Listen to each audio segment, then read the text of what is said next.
Live from North St. Paul, Minnesota, Post 22 Baseball is on the air. Post 22 has played fantastic in the 2018 Gopher Classic Tournament, and it has allowed them entry into the knockout stage of the tournament. Their round of 16 matchup comes up against the champion of the Anoka site, Chippewa Falls out of Wisconsin. Thanks so much for joining us this morning, folks. We say good morning, and we welcome you inside our press box. We actually have a press box this time, and it feels absolutely luxurious and fantastic. Mark Benetti alongside you here on ESPN Rapid City, 105.7 FM, 1340 AM, and as always, we're streamed live on the internet on Hardhats-TV. Post 22 Baseball comes into their first matchup of the knockout stage, and this is very simple from here on out. There are no more tiebreakers or anything. It's win or go home. As simple as that. The winner of this matchup will take on Creighton Prep. So if Post 22 gets the win against Chippewa Falls in this first matchup, then moments later they will take on their arch Central Plains regional rival for a second time this season. Let's recap how we got here before we take a look at the Hard Hats lineup. They will bat in the top halves of our 7 innings in this morning's matchup. Post 22 went 5-0.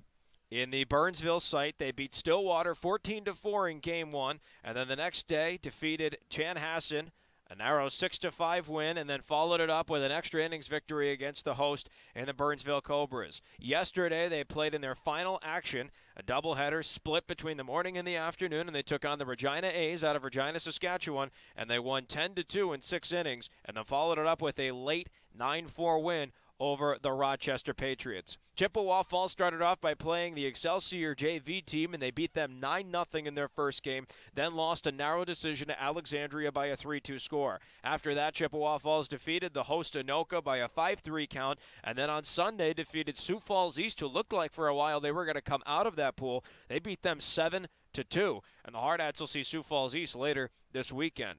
Lastly, Chippewa Falls defeated Lakeville South to ensure that they would move on to the next stage. Edina had a chance to come out of the Creighton Prep pool, but Creighton Prep ended up winning all of their games. They lost to Edina, but then Edina ended up going 3-2, and Creighton Prep ended up going 4-1, so they advanced, and they just beat Elk River 15-8 moments ago. Post 22 in this first game will bat in the top halves of our 7 innings of regulation. They're finishing up their final warm-ups and their final routines before we get set for this matchup. So Chippewa Falls comes in at 4-1 out of their pool, out of the Anoka site, while Post 22 came out 5-0. I didn't get a good look at the bracket, but from what I saw in the brief glimpse that I had, there are 3 South Dakota teams at the minimum playing in this: Mitchell, Pierre, and Post 22. And of those 3, Pierre and Post 22 went undefeated in pool play at 5-0, and I believe Mitchell finished off at 4-1 in their site. So South Dakota with a pretty decent showing and good success in this tournament. A lot of South Dakota teams played in this tournament as well. Brookings, Brandon Valley, the arch-rival Post 320 Stars, Watertown was in there. I think Yankton also played in this tournament as well, so a good representation by the State American Legion teams as well. Our umpires just got here to our site, and that means we are moments away from first pitch. It is actually now the early afternoon of this matchup. Post 22 again taking on Chippewa Falls in their first matchup of the knockout stage. If they win, they move on. If they lose, they go home. It's as simple as that. There's no calculus needed for any crazy tiebreakers. No more round-robin play. This is win or go home, and if the Hard Hats win, then shortly following their matchup against Chippewa Falls, they will take on Creighton Prep. The winner will go to tomorrow's semifinal and potentially championship action. Later this week, Post 22 will take on Sioux Falls East. In 3 games, they'll play a doubleheader on Thursday night and then a single game on Friday. And that's it. After this weekend, they'll get ready for postseason play and begin the Region 3A tournament next Wednesday in Sturgis.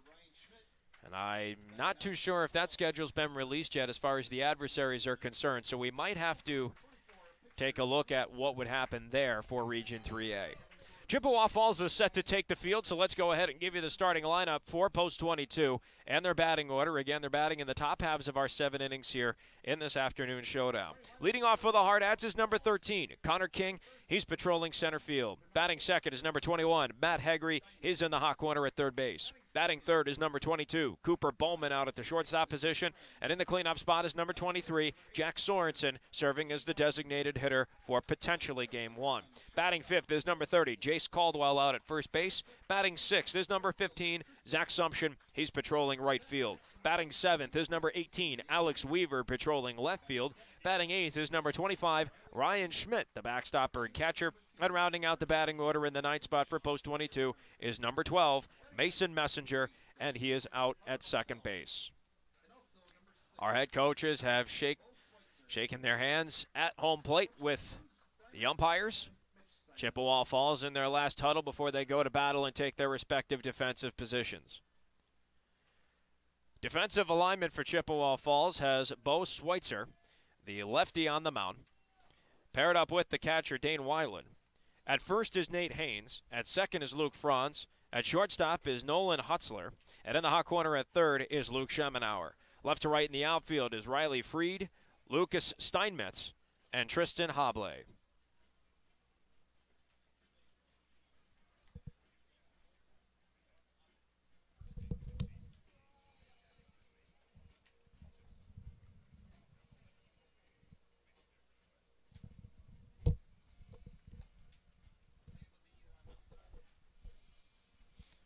Post 22 will take their first swings of the ball game here in just a few moments.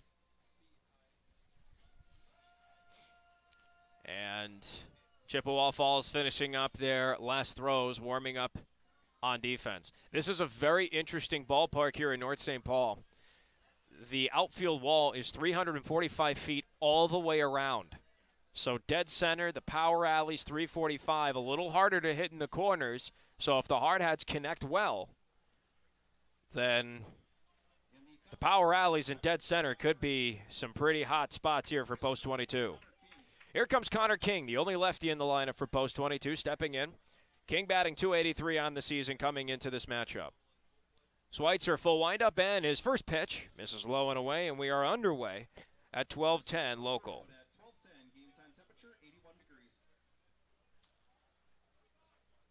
Connor King looks at a 1-0 called strike right down the pipe, and it's 1-1. King on the Gopher Classic tournament batting .385. He knocked in a run and scored 6 times while here in Minnesota. 1-1 pitch is swung on and missed. And the count goes to 1-2 now for the Hardhat center fielder. King, Hegre, and Bowman slated to hit. They've practically been edged in at the top 3 of the order pretty much the entire season for Post 22. 1-2 from Schweitzer, and that misses low, and the count will even up at 2 balls and 2 strikes. This will be the only lefty-on-lefty matchup for Schweitzer on the mound. After this, he will mismatch the rest of the lineup for Post 22. 2-2 pitch. Swung on, and it's just fought off foul by King, and the count will hold even at 2-2. And he stays alive. Connor King leading off here, the top of a scoreless first inning. We are from North St. Paul, Minnesota this afternoon. First game of the knockout stage for the Hardhats. 2-2 again to King. Swung on, ball's fouled once more. And he stays alive right now in a 6-pitch battle. Whoever wins this matchup will take on Creighton Prep in the Elite 8 stage, if you will, of the tournament. Winner goes to the semifinal of that tomorrow morning. 2-2 again to King. Misses outside, and the count goes full. Connor King leads Post 22 with 40 walks on the season. He's a pitch away from number 41. Payoff comes from Schweitzer. Swung on, ball's hit high in the air. Foul territory, third base side, and that goes out of play. And the count will hold full. Connor King getting his money's worth here in his first plate appearance. About to see a 9th pitch in this at-bat. Schweitzer, full wind-up. Here is the payoff again. And that missed outside for ball 4. And Connor King draws a hard-earned leadoff walk. A 9-pitch battle with Bo Schweitzer. That'll bring up Matt Hegre. Hegre, the third baseman, stepping in. He will begin 8 righties in a row for Post 22 in the lineup. .328 on the season is Hegre batting. And in the Gopher Classic, batting .278. Cooper Bowman on deck. Connor King's on first with no one out here in a scoreless top of the first. Schweitzer looks to first, and the first pitch to Hegre rides upstairs. It's 1-0. Post 22, the pool champion in Burnsville, 5-0 against Chippewa Falls, Wisconsin. The Anoka champion at 4-1. 1-0 pitch misses low and away, bobbled by the catcher Weiland, but King stays put at first. It'll be 2-0 now to Hegre.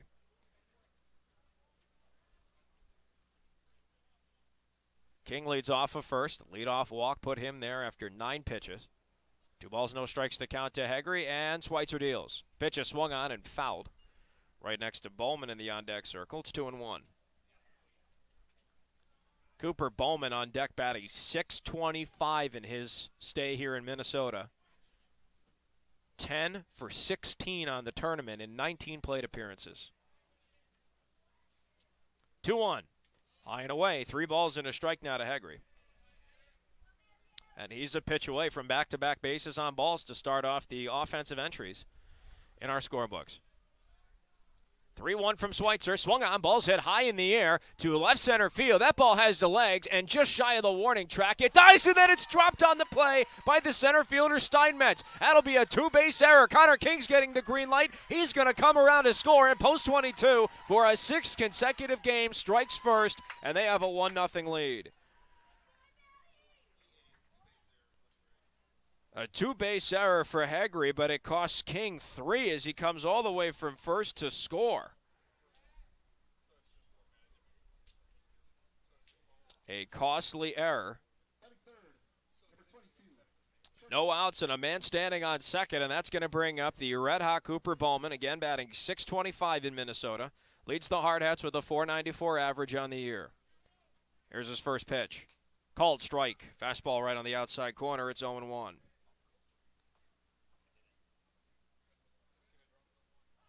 Bowman with men in scoring position, virtually automatic, batting .543. He has Hegre across from him on second. No outs and the Hardhats up 1-0. And his 0-1 misses outside, and the count will even up at a ball and a strike. Bowman, 64 runs batted in, 74 runs scored. Looking for number 65. 1-1, hit right up the middle and into center for a base hit. Hegre, he gets the green light. He rounds third, and he's going to come in, and the throw doesn't get there. An RBI single, and Bowman will advance to second on the throw, and post 22 quickly as a 2-0 lead with a man on second and no one out here in the top of the first. RBI number 65 for Bowman. The University of Hawaii commit, and that'll bring up Jack Sorensen, who was listed, I believe, as the designated hitter, but he did warm up at first, so maybe a last-second change. First pitch, swung on and missed. Sorensen behind, 0-1. Sorensen on the season, batting .365, and in Minnesota, batting .389 here in the Gopher Classic. No balls and a strike. 2 maybe the DH. Bowman goes to third, throws outside, and then the ball's bobbled by Weiland. And Bowman steals third base. He's 90 feet now to the left of Sorensen, who has a 1-1 count. Post 22 up early, 2-0. Hegre hitting into an E8. Resulted in a 2-base error for him. 3 bases for King to score. 1-1, low and away, and it gets away from the catcher Weiland. There's a play at the plate, and Bowman's safe coming home. And the Hardhats have a 3-0 lead. Still no one out, and now an empty base path for Jack Sorensen. They're going to score that a pass ball that allows Bowman to come in. And now we'll have a conference on the mound with everyone. The infield, the pitcher, and the catcher. Looks like Weiland kind of taking over behind home plate. Catcher's known for their leadership, so no surprise in that sequence. Everybody taps their gloves together, and they'll go back to Jack Sorensen, who has 2 balls and a strike to his count. Post 22 up 3-0 early on a run and an error. Charged to Chippewa Falls. The winner of this game gets Creighton Prep shortly following this matchup. 2-1 to Sorensen, swung on and missed. And the count will even up at 2-2. He was listed as the DH, but warmed up at first. So maybe he's the DH, maybe the first baseman. We're not too sure. 2-2 from Schweitzer. Swung on, ball's hit to the left side of the infield. Stops made on the play at third by Schemenauer, and his throw to first is in time. Sorensen made that a tough foul. That was great running down the baseline, but he is out. 5-3 in the book, and that'll bring up Jace Caldwell. Maybe he's the first baseman, maybe he's the DH. We'll have to see how the Hardhats come out on defense here in the bottom half of the first inning. 1 out, an empty base path for Caldwell. Caldwell on the year batting .415. First pitch is a breaking ball that just missed. 1-0. Caldwell's had a fantastic stay in Minnesota, batting a dead even .500. 8 for 16 in the Gopher Classic, and his next pitch misses low. 2 balls, no strikes. Post 22, a 3-0 lead on just a hit here in the top of the first. 1 out. 2-0 pitch to Caldwell. Rides upstairs, and quickly he's ahead 3-0. Zach Sumption in the on-deck circle. Schweitzer working on his 26th pitch. 3-0. Called strike right down the pipe against Caldwell, and it's 3-1. 3 balls into strike the count. And Schweitzer deals. Outside, ball 4, and Caldwell walks. 1 out walk to Caldwell. That puts a man on first with 1 out, and that'll bring up Zach Sumption. Weiland, the catcher, has a signal for his infield defense. Properly adjust. Sumption batting .291 on the year. A check down to first, goes off the glove, and Caldwell's going to take second. A second error for Chippewa Falls. That'll be an E1 that allows Caldwell to take second.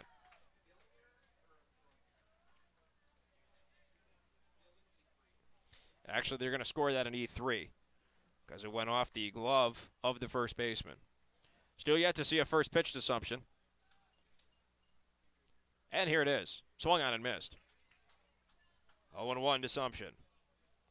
Second error of the inning for Chippewa Falls. 3 runs on a hit, 2 errors for post 22 with 1 out in the top of the first. Next pitch is fouled off the end of Sumption's bat, and he's behind. 0-2. Sumption in Minnesota batting only .143. 2 for 14. He struck out 4 times and only walked once.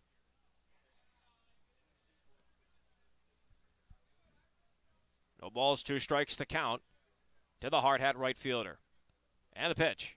Swung on and missed, strike 3. It was dropped and they got the tag. And that'll be strikeout number 1 for Schweitzer and a key second out here for Chippewa Falls. That'll bring up Alex Weaver, who has reconnected with his clutch gene in this tournament. Batting .400 in Minnesota is Weaver.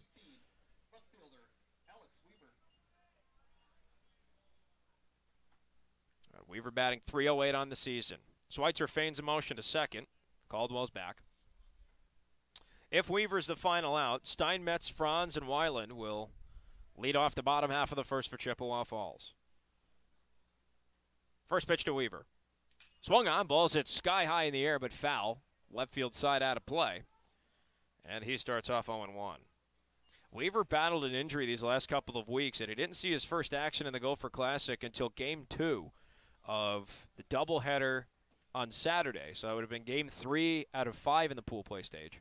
Played both games yesterday and was simply magnificent. No balls and a strike to count to the hard hat left fielder. Caldwell leads off a second. Hard Hats up 3-0, top of the first, 2 outs. And the 0-1 is chopped foul down the third baseline. And the count will go now to Weaver at no balls and 2 strikes. We started playing 12 minutes ago. Post 22, off to an early 3-0 lead. 6 games in a row they have scored first in this tournament. The last 5 times resulted in the win. Can they hang on for a 6th in a row? No balls, 2 strikes to Weaver. Schweitzer looking for the K, looking to get out of this frame. 0-2. Misses low and inside, skips to the backstop, and Caldwell will take off for third. The wild pitch will put Caldwell 90 feet from scoring. It'll be 1-2 to Weaver.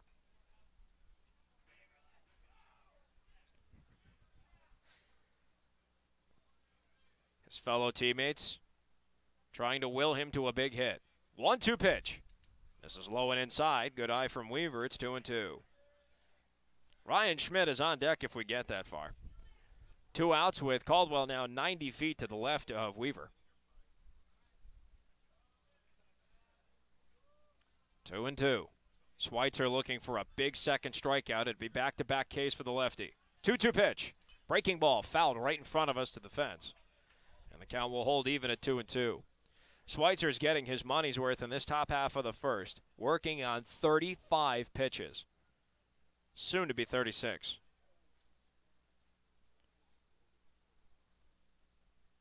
Drew Messer will pitch for the Hardhats in the bottom of the first. He has some momentum behind him to start off. 2-2 again. And that's high and away, a breaking pitch, and the count goes full to Weaver. Second full count of the inning here for Schweitzer. The first one was to King. He walked him. And then an E8 on Lucas Steinmetz in center cost him. Payoff to Weaver. Low and inside. Ball 4, and the inning keeps going. 2-out walk to Weaver, and that'll bring up Ryan Schmidt.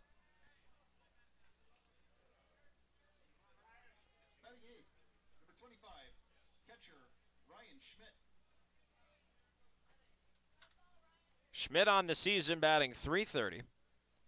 And in Minnesota batting only .143. And he fouls off his first pitch. And that actually went off the catcher, then off of Schmidt.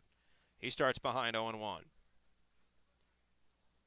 The ball's in a strike, the count to the Hardhat backstopper. He'll get some quick words of wisdom from the head coach, Kelvin Torvey, down the third baseline.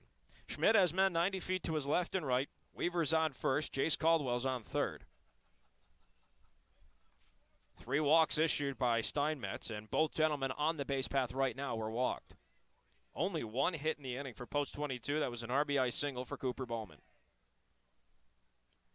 0-1. This is outside a fastball, and it's 1-1 now to the Hardhat backstopper. If Schmidt keeps the inning going, the Hardhats will have batted through the order in this top of the first. Mason Messenger's on deck patiently waiting for a shot. 1-1 to Schmidt. Called strike. Fastball. 1-2. Steinmetz, Franz, and Weiland will hit in the bottom half of the first for Chippewa Falls. Next pitch is high and inside. 2-2, and Weaver takes off for second. 2-2. Now to Schmidt. 2 men in scoring position. If he manages to get a hit here, he can blow it open. 2-2. Swung on and missed. Strike 3, and that'll end it. Post 22 goes through 8 out of 9 in the order in this top half of the first. They get 3 runs on a hit with 2 errors charged to Chippewa Falls. 2 men left on the base path in scoring position. Half an inning of baseball for a 6th consecutive game. Post 22 strikes first. They have a 3-0 lead. We'll take a step aside and come right back with the bottom of the first. Give you the Chippewa Falls defensive alignment and Hardhat batting order here on ESPN Rapid City and Hardhats-TV.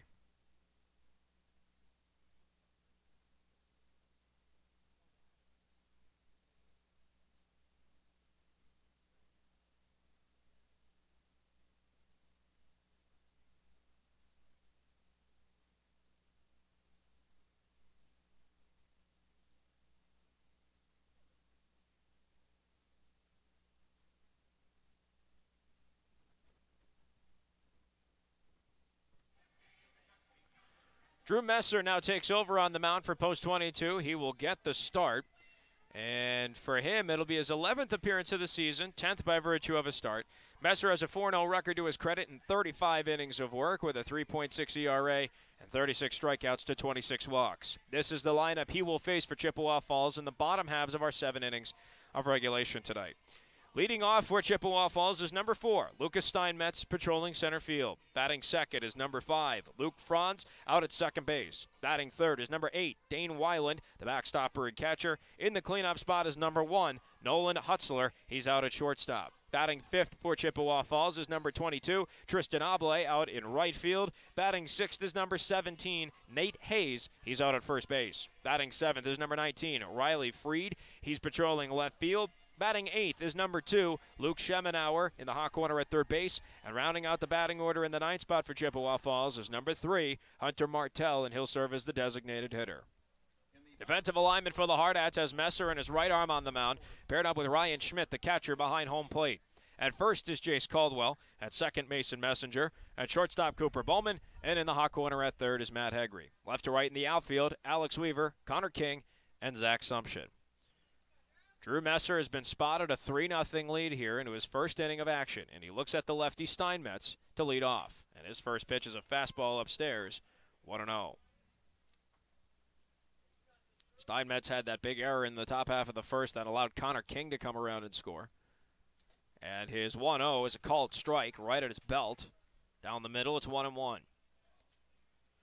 Coach Torvey is looking for Drew Messer to compete, as simply as he put it in this game. 1-1 pitch.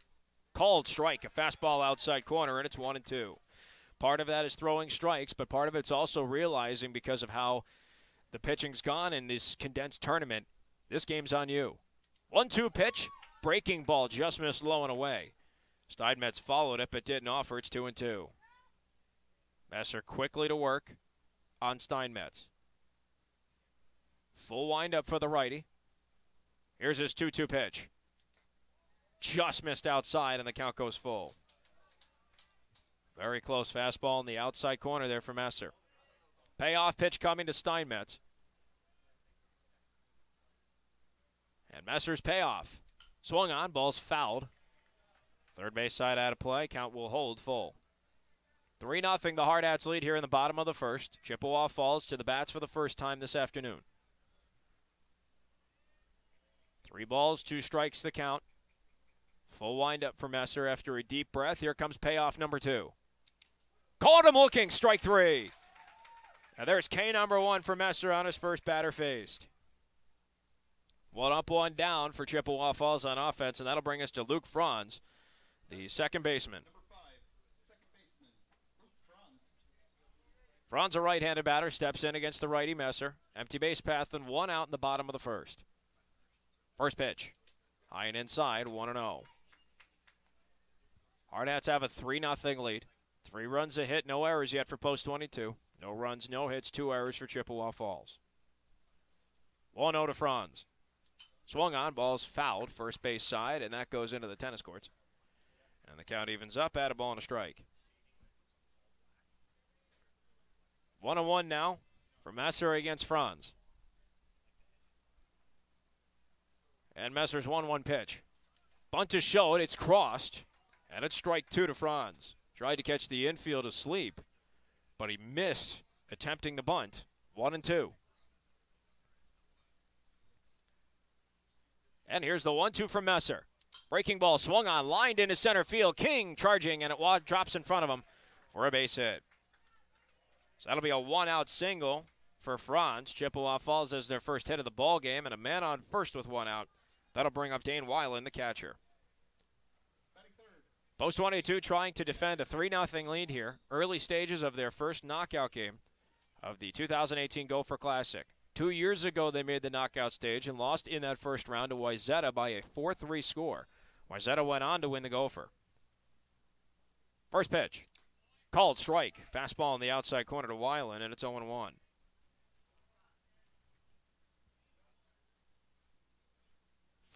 First pitch strike here for Messer. Pitching from the stretch, he looks over to first. Franz leads. And the 0-1. Swung on, ball's hit sky high in the air to left center. Here comes Alex Weaver coming to his left, and he'll make the catch.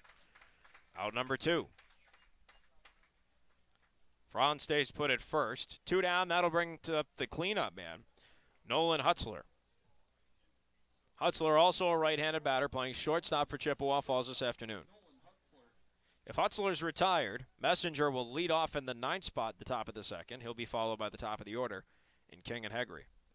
3-0 the Hardhats lead. 2 outs and a man on first, bottom of the first. First pitch, a called strike.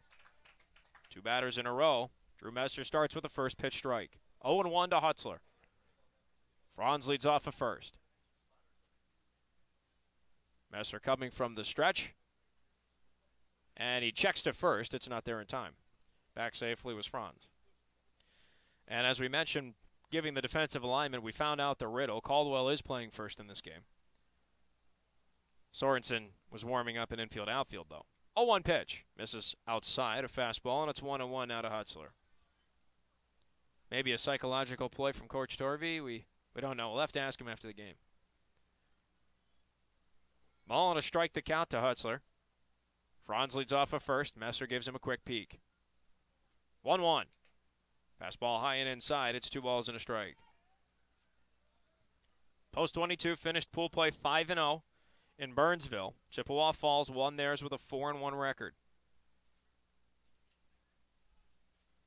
Winner of this game plays Creighton Prep shortly after. Next pitch is swung on. Ball's hit high in the air. Right field side. Looks like it's foul territory. 3 gentlemen chasing it in Caldwell, Messenger, and Sumption. But it's out of all of their reaches. And the count will even up here for Hutzler, 2-2. 2 balls, 2 strikes the count to Hutzler. 2 outs here in the bottom half of the first. Man on first for Chippewa Falls, trailing the Hardhats 3-0. Messenger had quite the way to travel. Now he's back at the second base position. 2 balls, 2 strikes. Messer looking for his second K and the end of the first. 2-2 to Hutzler. Breaking ball just inside, and the count will go full. Messer's breaking ball has looked good in the early stages. Hasn't thrown it for a strike yet, but his break is there. So if you can just find some command on it, that could be a nasty out pitch.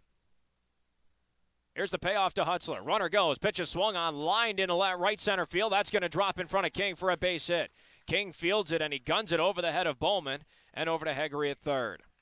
A 2-out single for Hutzler, as advancing all the way to third is Franz. Inning keeps going here for Chippewa Falls. It's men on the corners, and that'll bring up Tristan Hoble, the right fielder.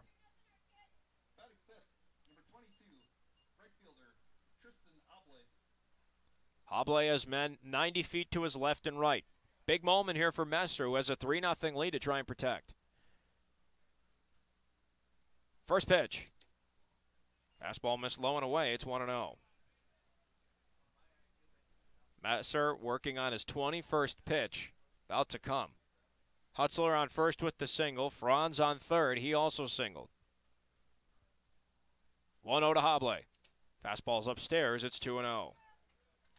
No runs, 2 hits, 2 errors for Chippewa Falls. 3 runs a hit, no errors for post 22. Almost out of the first, but Drew Messer has to get this third out. 2 balls, no strikes to Hoble. And Messer from the stretch. Fastball too far inside. Count goes to 3-0.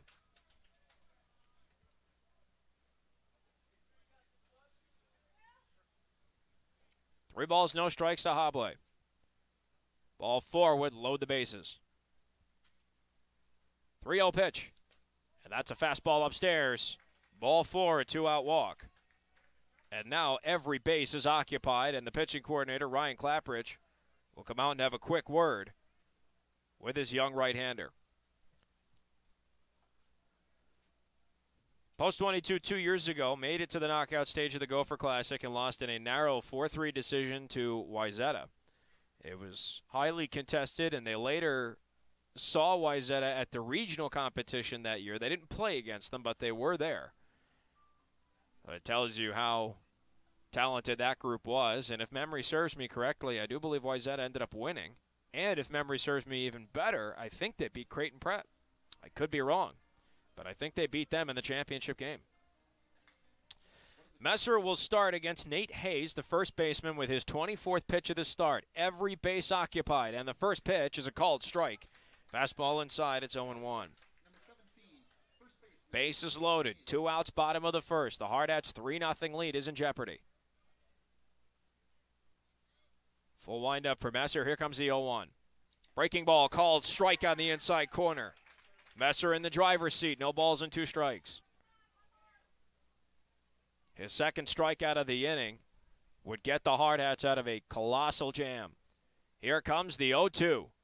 Swung on. Ball's fouled just barely at the plate, and Hayes will still keep an 0-2 count. Nate Hayes, the big right-handed first baseman, has every base occupied with Hoble on first, Hutzler on second, and Franz on third. No balls, 2 strikes again for Messer. 27th pitch, here it comes. Too far inside, and I believe that hit the batter. It was a hit by pitch. And that'll knock in a run. And Chippewa Falls is on the board. It's 3-1. Unfortunate scenario there because it was a 2-strike count, not just a hit by pitch, but I talk about this all the time on the air. It was a hit by pitch with 2 strikes. Riley Freed, the left-handed hitting left fielder, comes up. Every base still occupied and 2 outs. Post 22's 3-0 lead has now turned to 3-1. Chippewa Falls now on the board. Second lefty for Messer to face. He struck out the first one looking. We'll see if Lightning can strike twice for number 24. First pitch to Freed. Fastball misses low and away. It's 1-0. Freed now has Hayes on first, Hobley on second, and Hutzler on third. Still bases loaded, 2 outs. Messer's 29th pitch. Here comes the 1-0. Called strike. Fastball right at the knees of Freed. It's 1-1.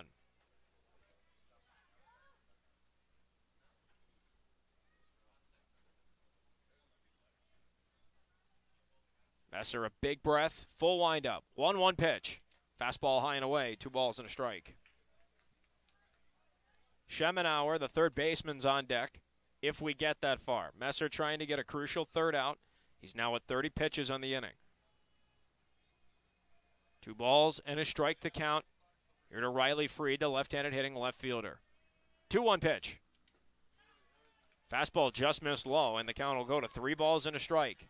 There is nowhere to put Freed. If this next pitch is ball 4, the Hardhats will now have a 3-2 lead over Chippewa Falls.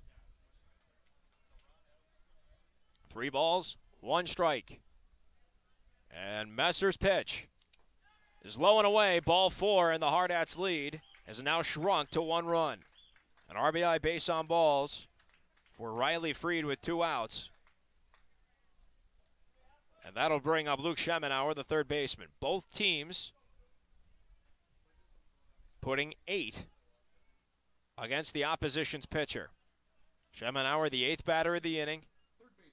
Bases loaded, and the Hardhats, who started off with a 3-0 lead, have now seen that shrink to 3-2. First pitch, swung on, ball's fouled. 0-1 the count to Schemenauer, who's a right-handed batter. So only 2 lefties so far that Messer's faced. Hunter Martell, the designated hitter, is on deck. 0-1. Breaking ball, swung on and fouled. And Schemenauer's behind 0-2. Messer needs a big third out here, whether it's strike 3, his defense helps. It doesn't matter at this point. He needs a third out to maintain a lead going into the second for post 22. 35th pitch. Here comes the 0-2 to Schemenauer. And it hits him on the helmet, and we're tied at 3. The breaking ball got away from Messer, and on 2 strikes, that's the second time he's hit a batter. Unfortunate, as post 22's lead has evaporated, and now Chippewa Falls has sent the entire lineup up against Messer. Ryan Schmidt comes out to try and console his righty and tell him to simplify his game and throw strikes. 3-3 now the score. Chippewa Falls 3 runs on a pair of hits.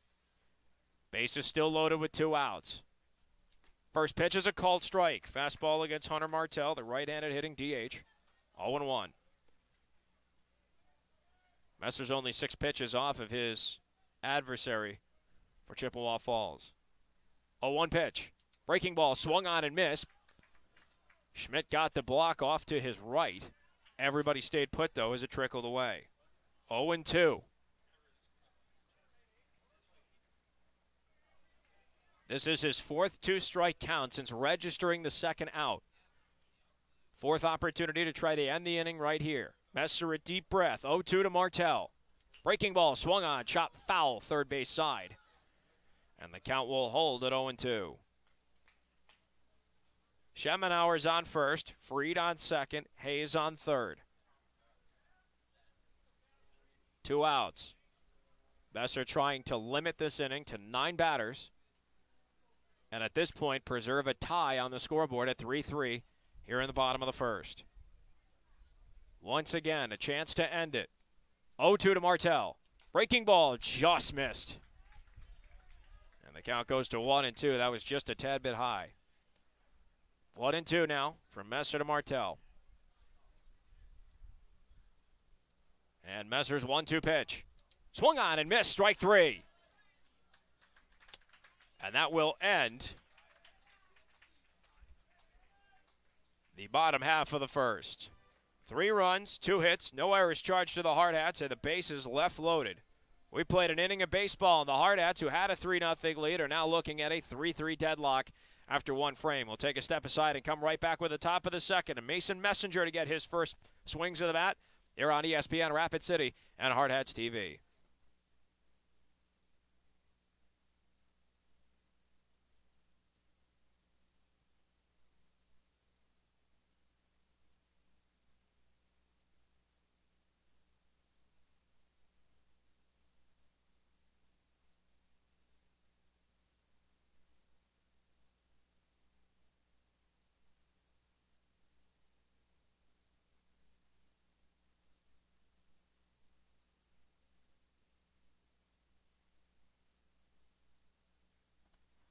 Post 22 Hardhats baseball here on ESPN Rapid City is presented by Courtesy Subaru, Shields, Qdoba Mexican Eats, Renewal by Anderson, Sicky's Garage Burgers and Brews, the Mustang Disaster Cleanup, and the Man Salon.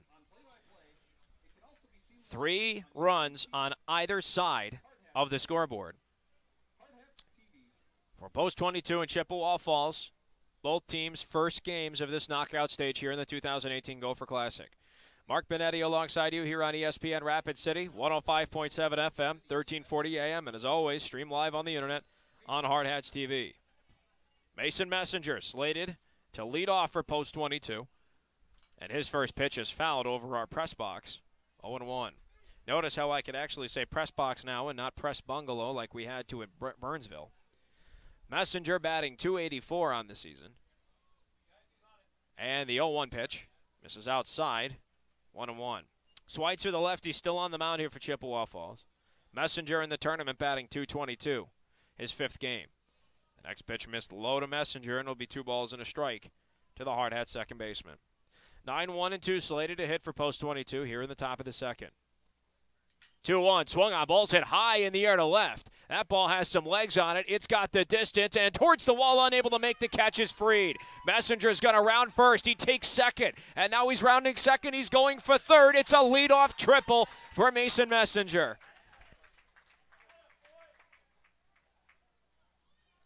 And that'll bring us back to the top of the order to Connor King with a man 90 feet to his left. Messenger's second triple of the season. Connor King walked to lead off the entire ball game, and he came around to score on what for him was a 3-base error. Fly ball to center field, and Steinmetz couldn't come up with it.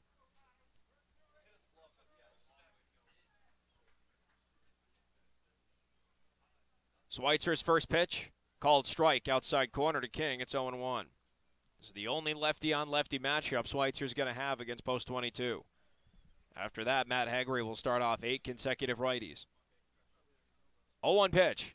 Swung on, ball's hit high in the air to right field. Underneath it is Hobley. He makes the catch. Messenger tags up. He turns on his jets, and the throw home is in time. And Messenger's thrown out going home. And F bring up Matt Haggerty with an empty base path and 2 outs here in the top of the second, tied at 3. A crucial defensive sequence for Chippewa Falls. You got to give credit where it's due. That was an absolute rope from Hobley home. And now here comes Hegre, who reached on the 2-base error to center field. First pitch. That's outside, 1-0. Bo Schweitzer threw 42 pitches in the first inning. He's working on his 8th of the frame here. 1-0 pitch. High fastball, it's 2-0. 2 balls, no strikes to count. Hegre looks into Schweitzer.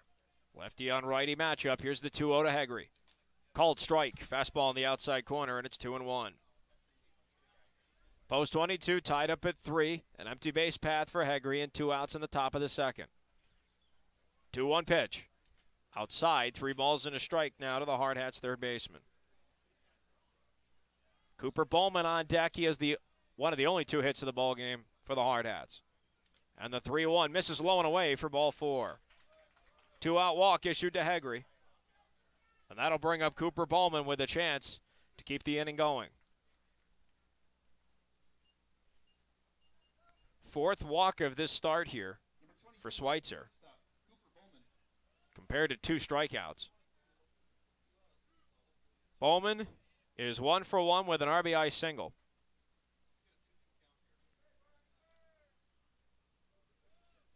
And the first pitch is high and away, 1-0. Hegre leading off of first with a 2-out walk. Post 22 tied up at 3 with Chippewa Falls.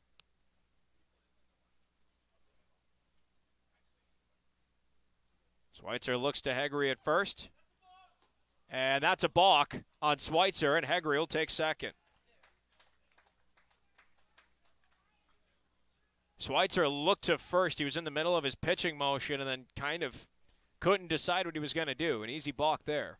So now it's a man in scoring position and a 1-0 count here to Bowman. And his 1-0 pitch. Swung on, ball's turned right to third, and it's caught on the play by Schemenauer, and that is going to end the threat for post 22. No runs on a hit, no errors, and a man stranded in scoring position. An inning and a half of baseball under our belts, and the Hardhats at Chippewa Falls are still tied at 3 aside. We'll take a step aside and come right back with the bottom half of the second inning. And the top of the order slated to hit for the Hardhats adversaries. We'll be right back here on ESPN Rapid City and on Hardhats-TV.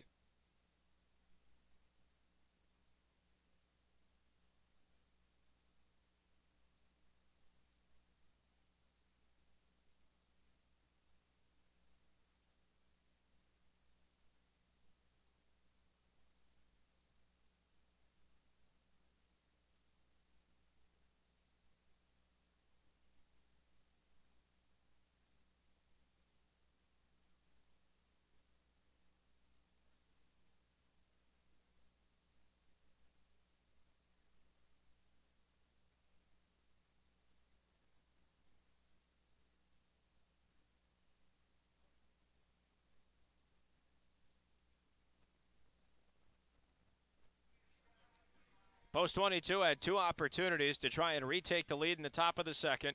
Mason Messenger led off with a triple, but he was thrown out on a fly out by Connor King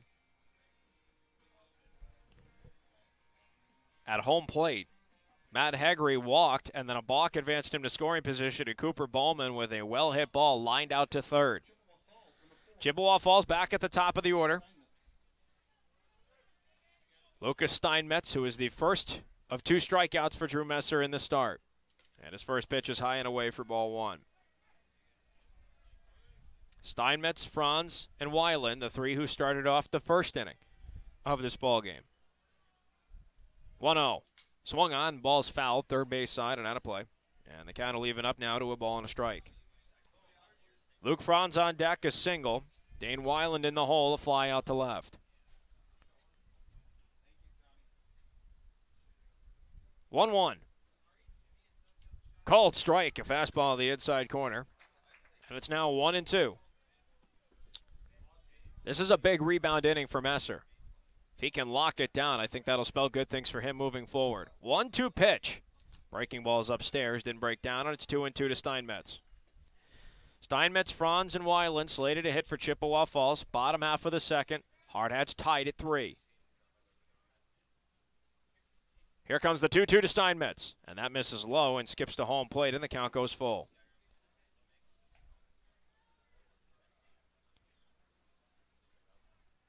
Messer has walked 2 and hit 2, hoping to avoid his third base on balls. Deep breath, full windup. Payoff to Steinmetz, and that's high, ball 4. And Steinmetz leads off with a walk. So the first lefty on righty matchup that Messer has to face now brings us back to 5 righties in a row for Messer. No mismatches here. Luke Franz, the second baseman, who got the first hit of the ball game here for Chippewa Falls. Man on first, no one out here in the bottom of the second. We're all square at 3. First pitch. He shows bunt, but pulls back. And the pitch was outside. It's 1-0. Hegre is now on the fringe, waiting for Franz to show bunt again. Ball and no strikes. Messer from the stretch. Check to first, and they almost got him. Caldwell thought he had him. Very close.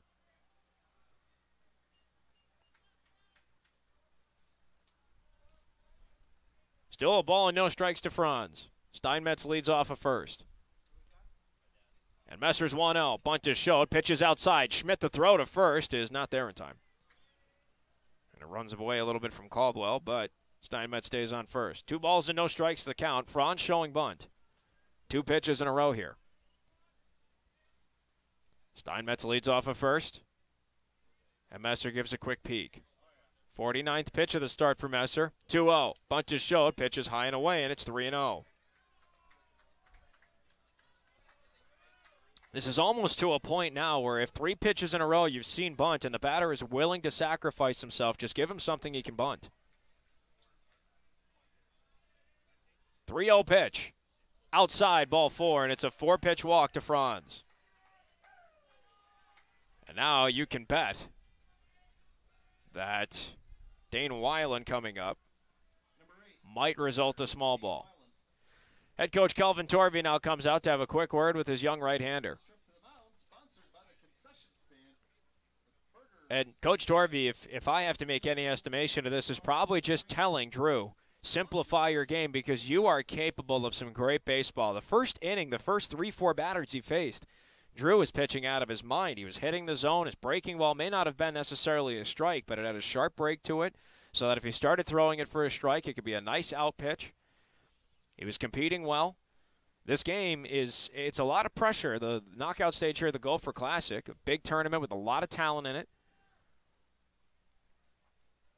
And he's hoping to keep this team in it.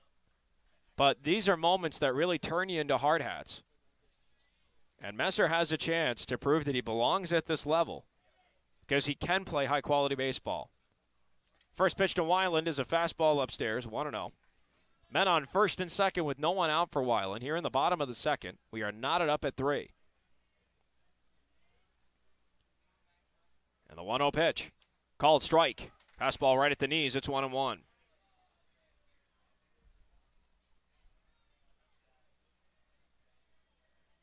Ball and a strike to count for Weiland. Messer looks to second. Here's the 1-1. Fastball high and inside. 2 balls and a strike.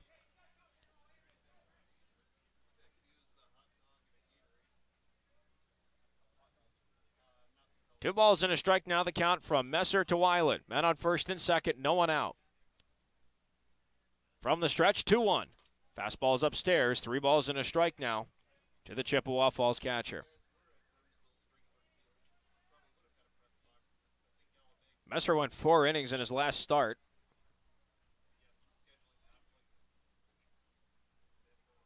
And the 3-1's high and over the head of Weiland. And it is ball 4. 5th walk that Messer has allowed, and it will load up the bases. No one out, and it's going to bring us to the cleanup man, Nolan Hutzler, who has already hit in this ball game. If he hits, gets a deep fly ball to the outfield, or he scores, or he walks, then a run will come in to score. Number 11 has come in to courtesy run for Hutzler. And the first pitch misses low. Schmidt locates it between his legs. It doesn't roll far. No harm, no foul on the play. It's 1-0 to Hutzler. Courtesy running for Weiland at first base, number 11, Logan Erickson.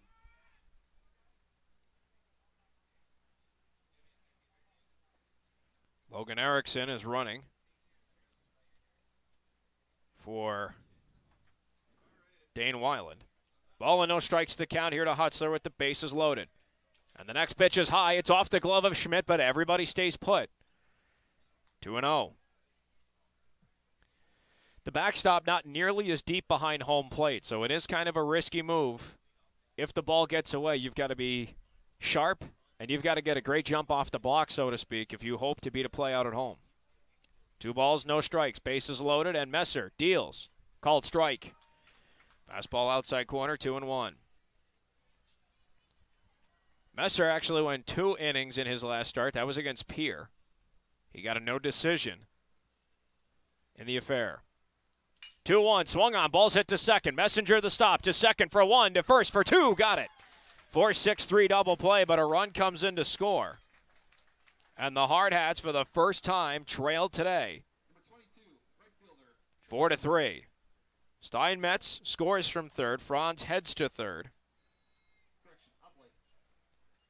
Erickson out going to second.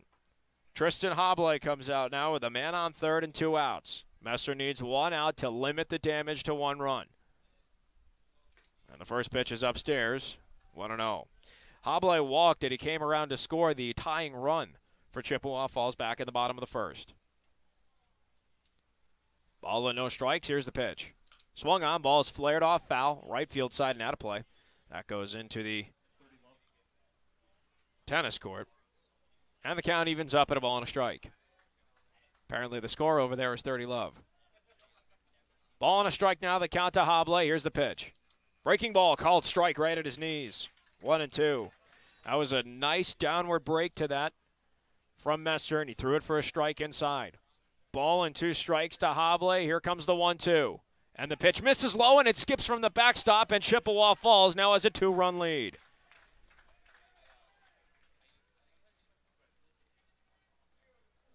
Two balls, 2 strikes to Hobley, and it's 5-3.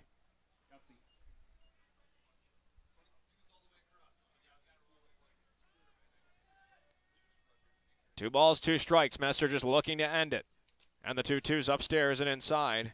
Count goes full. Messer's working on 64 pitches. I know Coach Torvey and Coach Clapperidge want him to go the distance. How long will that distance be? There is action going on in the Hardhat bullpen right now, but we can't identify numbers from this far away. Here comes the payoff pitch to Hobley. Swung on and missed, strike 3. Oh, fouled, just fouled. Just fouled. Looked like it could have been a drop third strike, but they signal foul. And the count will remain full.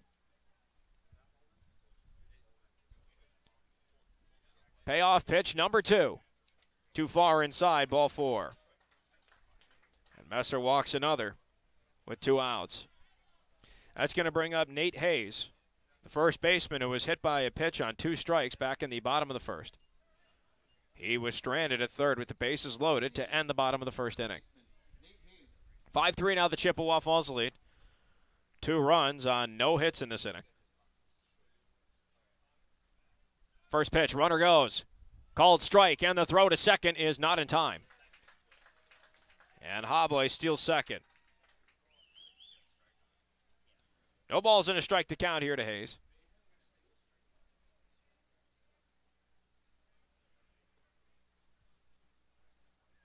Man on second for him. Chippewa Falls is up 2 now. 5-3 is the score. Messer looks to second, 0-1. Called strike. Right at the knees of Hayes, it's 0-2.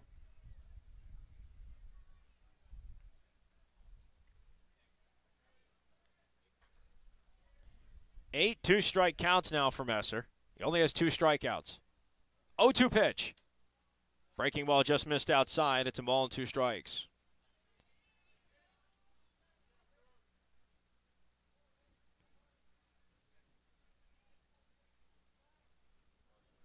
Ball and 2 strikes. Messer looking to put an end to the inning. Here's the 1-2. Breaking ball swung on, hit right back to him on the mound. A nice snag by Messer. And the toss to first is in time, and that'll end it. Chippewa Falls, 2 runs, no hits. No errors charged to the Hardhats. And a man stranded in scoring position on second. We played 2 innings of baseball. Chippewa Falls has scored 5 unanswered runs. They have a 5-3 lead over Post 22 as we head to the third. We'll take a step aside and come right back here on ESPN Rapid City and Hardhats-TV.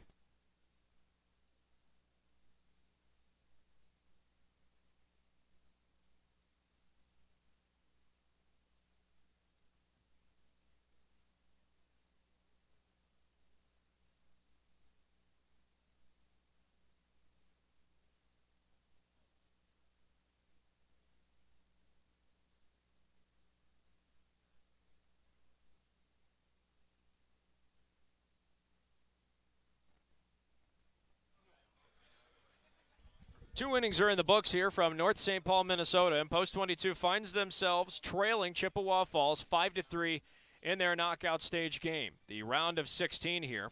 Take a look at some of the action around the Gopher Classic elimination stage. Millard West from Omaha beat Mitchell 6-3, the final score at Red Haddocks Field, where the Hardhats actually played 2 years ago in the knockout stage. Pierre will take on Moorhead currently. Fargo, North Dakota won 12-3 over the Minneapolis Southwest Lakers, and Excelsior Minnetonka defeated St. Louis Park 8-0 in their matchup on home field.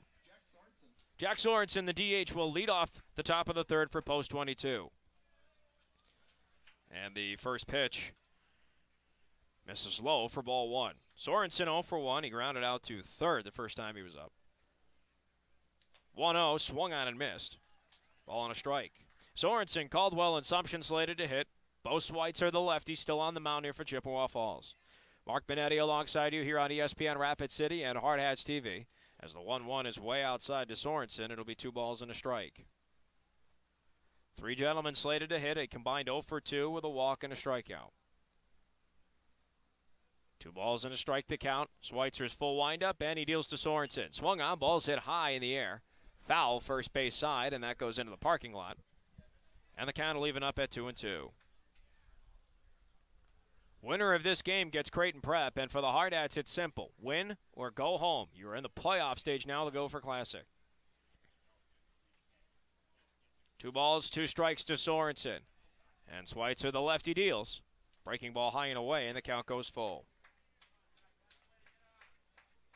Post 22 trailing 5-3.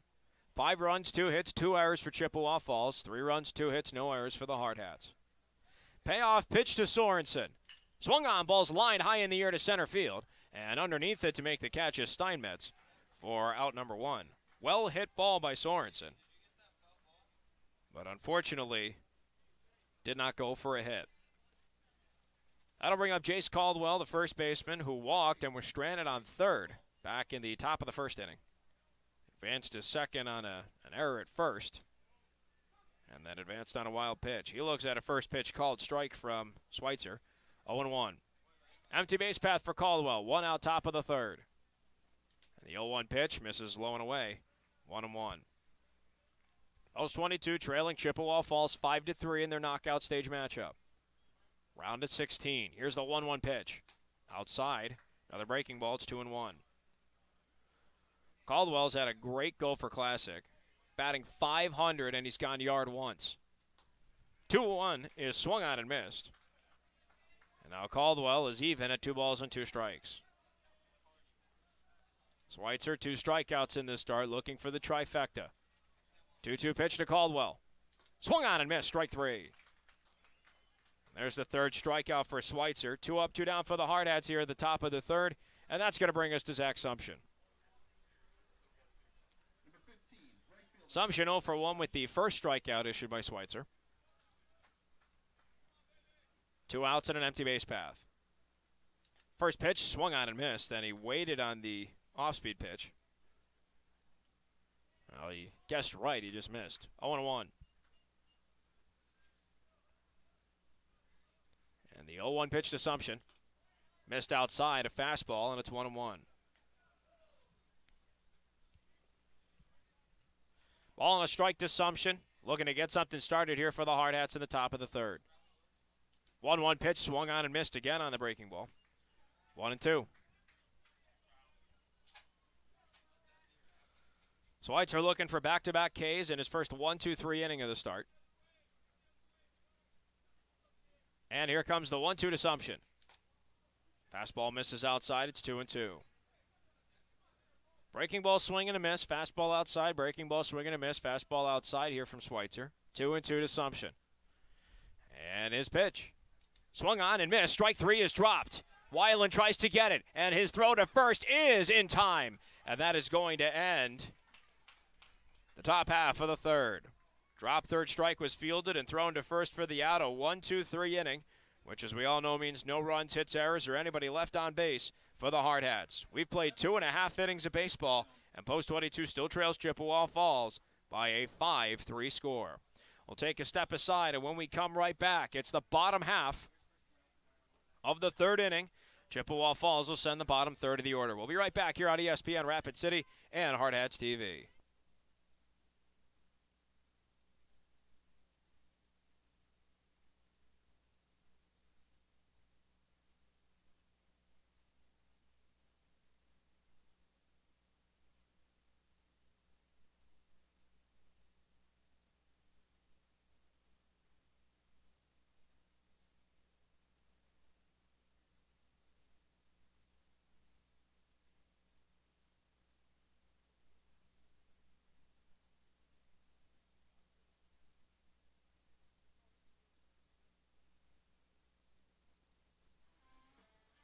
Drew Messer will start off the bottom half of the third.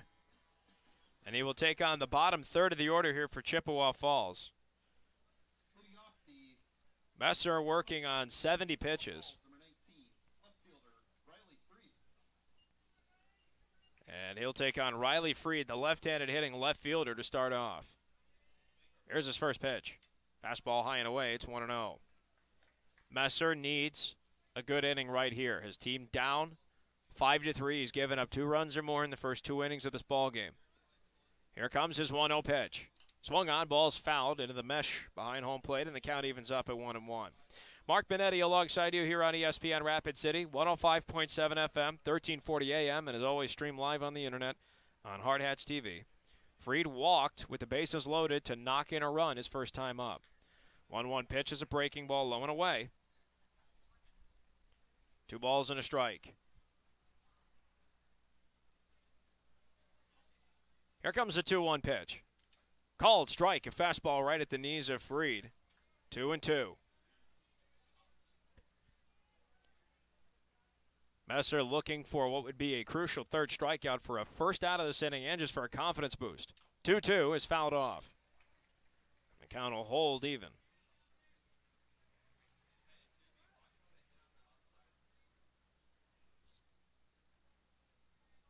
His 9th 2-strike count for Messer. 2-2 pitch. Swung on, ball's hit to second. Messenger gets it right between his legs, and the throw to first is in time for out number 1. 1 up, 1 down for the Hardhats on defense. And that'll bring us to Luke Schemenauer, the third baseman, who was hit by a pitch. Number 2, third baseman, Luke Schemenauer. And that also knocked in a run. Schemenauer had the bases loaded on a 2-strike count when he got it. 1-0 is the starting count for Schemenauer as the pitch was low and out of the zone. 1-0 from Messer. Back to a righty-on-righty matchup. And the 1-0. Fastball high and inside, buzzes the tower. It's 2-0. Post 22 trailing Chippewa Falls 5-3 in the round of 16 knockout stage against Chippewa Falls. Here comes the 2-0 to Schemenauer. Swung on, ball's hit high in the air to left. Alex Weaver backtracking towards the fence, and he makes the catch in the shade for out number 2. A good start here for Messer, 2 up, 2 down, and that'll bring up Hunter Martell, the 9-hole hitter and designated hitter. Martell struck out with the bases loaded to end that bottom half of the first, in which Chippewa Falls got their 3 runs on just a pair of hits. Chippewa Falls only has 2 hits in this ballgame. First pitch. Misses low and away, a fastball. It's 1-0.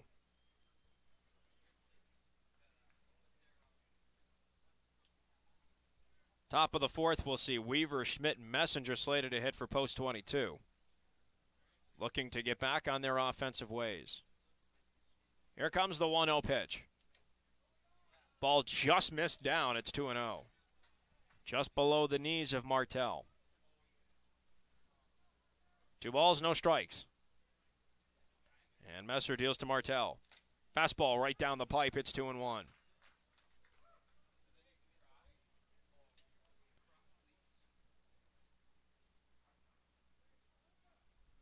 And here's the 2-1 pitch. Fastball upstairs. 3 balls and a strike. Now to Martell.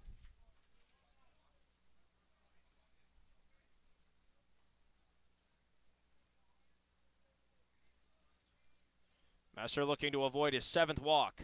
And there it is on a high fastball inside. 7 walks for Messer, and he's also hit a pair, so 9 free base runners. That'll extend the inning an extra batter, and we'll go back to the top of the order now. to Lucas Steinmetz, the left-handed hitting center fielder. Steinmetz is 0 for 1 with a strikeout, a walk, and a run scored. Messer has yet to record a 1-2-3 inning, and you got to hope that this doesn't come back to bite him. He drops the bunt, and it's foul down the third baseline. 0-1 to Steinmetz. Steinmetz just trying to catch the infield defense asleep. 0-1. Obviously, in the leadoff spot, that's got to be your fastest runner, so it wouldn't surprise me if he could actually bunt for the hit. 2 outs, a man on first. Here in the bottom of the third, Hardhats trailing 5-3, looking to put up a 0 on defense. 1 out away from doing so. 0-1 pitch. Swung on, ball's hit to the opposite side of the infield. Nice stop by Bowman. Throw to second in time, and that'll end it. A nice defensive play by Cooper Bowman to get the Hardhats out of the inning unscathed.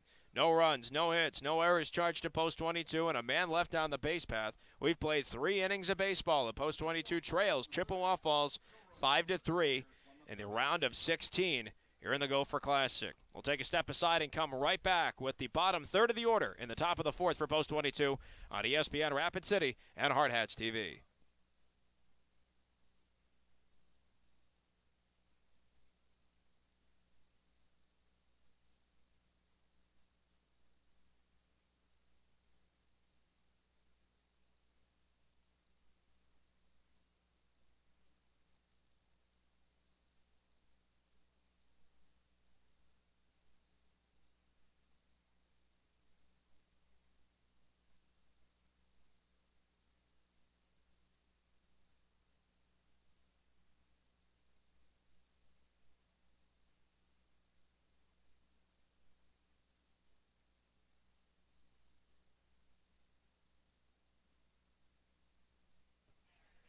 For those Rapid City Rush fans tuning into our broadcast this afternoon, now it is afternoon in Rapid City, we will be announcing a new player this week, brand new to the lineup. The last 4 that we've announced are all returning players from last year. This player will be brand new. Whether we announce that Wednesday or Thursday, we still haven't decided yet. Maybe we'll take a poll in Rapid City and see who wants to hear it win. Bottom third of the order due up for post 22 here in the top of the fourth. Hardhats trailing 5-3 to Chippewa Falls, and Alex Weaver looks at a first pitch low, 1-0. Weaver walked his first time up and stole second. 5 runs, 2 hits, 2 errors for Chippewa Falls. 3 runs, 2 hits, no errors for the Hardhats through 3 innings of play. And the 1-0 is a called strike on a breaking ball outside to Weaver. It's 1-1. Bo Schweitzer, the lefty, still on the mound for Chippewa Falls, working into his 4th inning. 1-1 pitch is a breaking ball that misses low. Great eye from Weaver. It's 2-1. Weaver, Schmidt, and Messenger slated to hit. Those 3 gentlemen have combined 1 for 2 with a walk, a triple, and a strikeout. 2-1. Swung on. Ball's chopped to second. Stops made on the run to the right of Franz, and his throw to first is in time. Stellar defensive play for Chippewa Falls to kick off the 4th inning. 1 up, 1 down for the Hardhats brings up Ryan Schmidt, the catcher.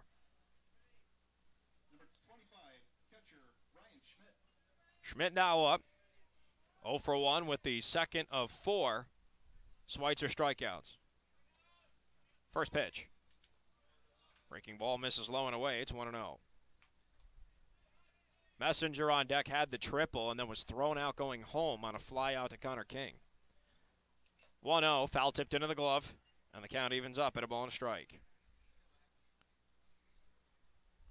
Empty base path for Schmidt. 1 out, top of the 4th. And the 1-1. Pitch misses upstairs. It's 2 balls and a strike.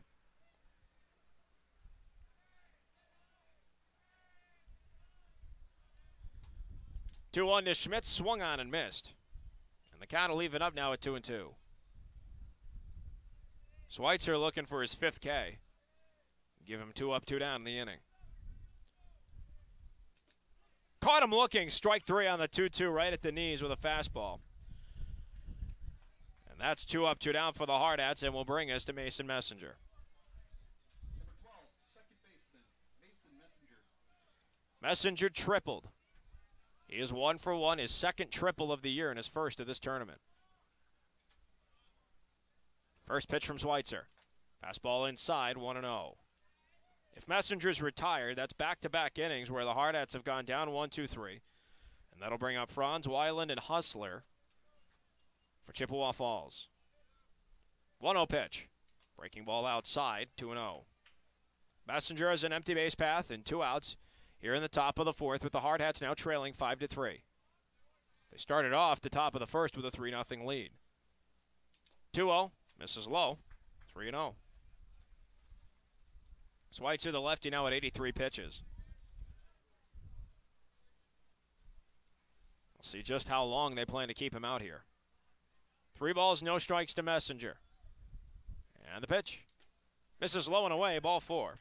4-pitch walk for Messenger, keeps the inning going. Base on balls comes with 2 outs. Back to the top of the order we go to Connor King. So Messenger's on-base percentage is 1,000 right now in this game with the triple and the walk. Connor King 0 for 1. He flew out into the F9 2-double play and then walked and scored on a 3-base error. First pitch to him, low and away, 1-0. Only lefty-on-lefty matchup, unless, of course, Chippewa Falls decides to throw another lefty behind Schweitzer. Schweitzer looks to Messenger on first. 1-0 to King. That's high and over his head. 2-0. 2 balls and no strikes now to King. Trying to keep the inning going. He represents the tying run with the Hardhats down by 2.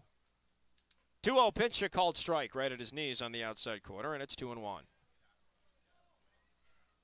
5 runs, 2 hits, 2 errors for Chippewa Falls. 3 runs, a pair of hits, no errors for the Hardhats. Top of the 4th, 2 outs and a man on first for King. 2-1 pitch. Swung on balls, ripped into right field. That's going to drop for a base hit. Messenger is going to pull up at second, and the inning keeps going. First hit of the day for Connor King. It's a 2-out single, and that'll bring us to Matt Hegre, who now has men on first and second. Hegre 0 for 1, reached on what for him was a 2-base error on that play to center field. He came around to eventually score on the RBI single from Cooper Bowman. Last time up, he walked and was advanced with a balk. First pitch is low and away. Weiland gets the block at home. It's 1-0. Cooper Bowman on deck, so if Hegre can keep the inning going, the Hardhats might have a chance to plate a couple, unless Hegre can get at least one in. 1-0 pitch. Hit high in the air, but foul, first base side, and just shy of the tennis court. 1-1. Ball and a strike now to Hegre. King on first. Messenger on second. King representing the tying run in this ballgame with the Hardhats down 5-3. 1-1 pitch. Breaking ball just missed outside. It's 2-1.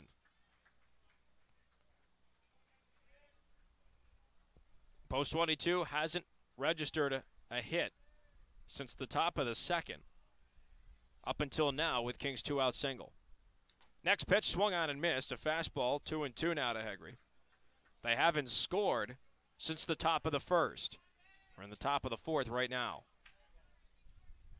5-3, the Chippewa Falls lead. Schweitzer looking to end the inning right here. 2-2. And that misses low. Weiland gets the block, and everybody will stay put. Quite a pressure-filled pitch coming up here for Schweitzer. It's a full count, 2 outs. If it's ball 4, the bases are loaded. If it's strike 3, he gets out of it unscathed. Payoff to Hegre. Swung on ball is chopped foul down the third base line, and we'll have to wait on another one. Payoff pitch number 2 coming to Matt Hegre. Schweitzer about to throw his 95th pitch. Hegre battling right now, trying to keep the inning going for the Hardhats. Payoff number 2. Swung on, and it's fouled again. Right to the fencing behind home plate. Lather, rinse, repeat. Here comes another one. Messenger on second. King on first. 2 outs, top of the 4th. Chippewa Falls up 5-3. The Sweet 16 stage of the Gopher Classic. Win or go home. Doesn't get much easier than that. Of course, it sounds easy. Doing it's a different thing. Schweitzer again from the stretch. Payoff again. Is high for ball 4. Hegre walks. It's bases loaded. Here comes Cooper Bowman.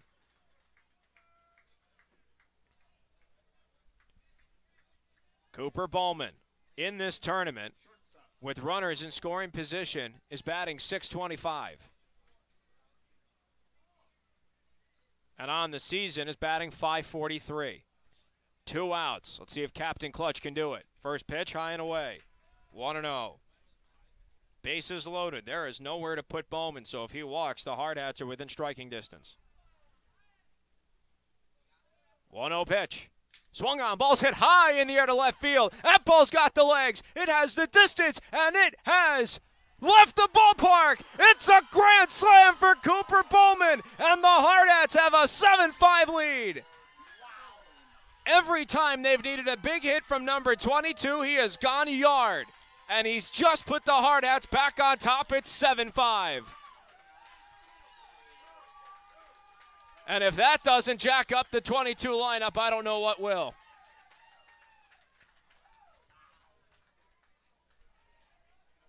My goodness gracious. Cooper Bowman has 5 runs knocked in this ball game, and the Hardhats now have a 7-5 lead. Jack Sorensen. That's a tough act to follow.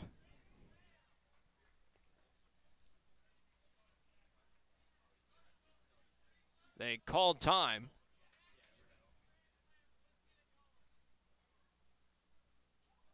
And it looks like we're ready to go.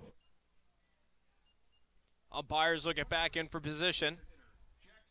Jack Sorensen, the designated hitter.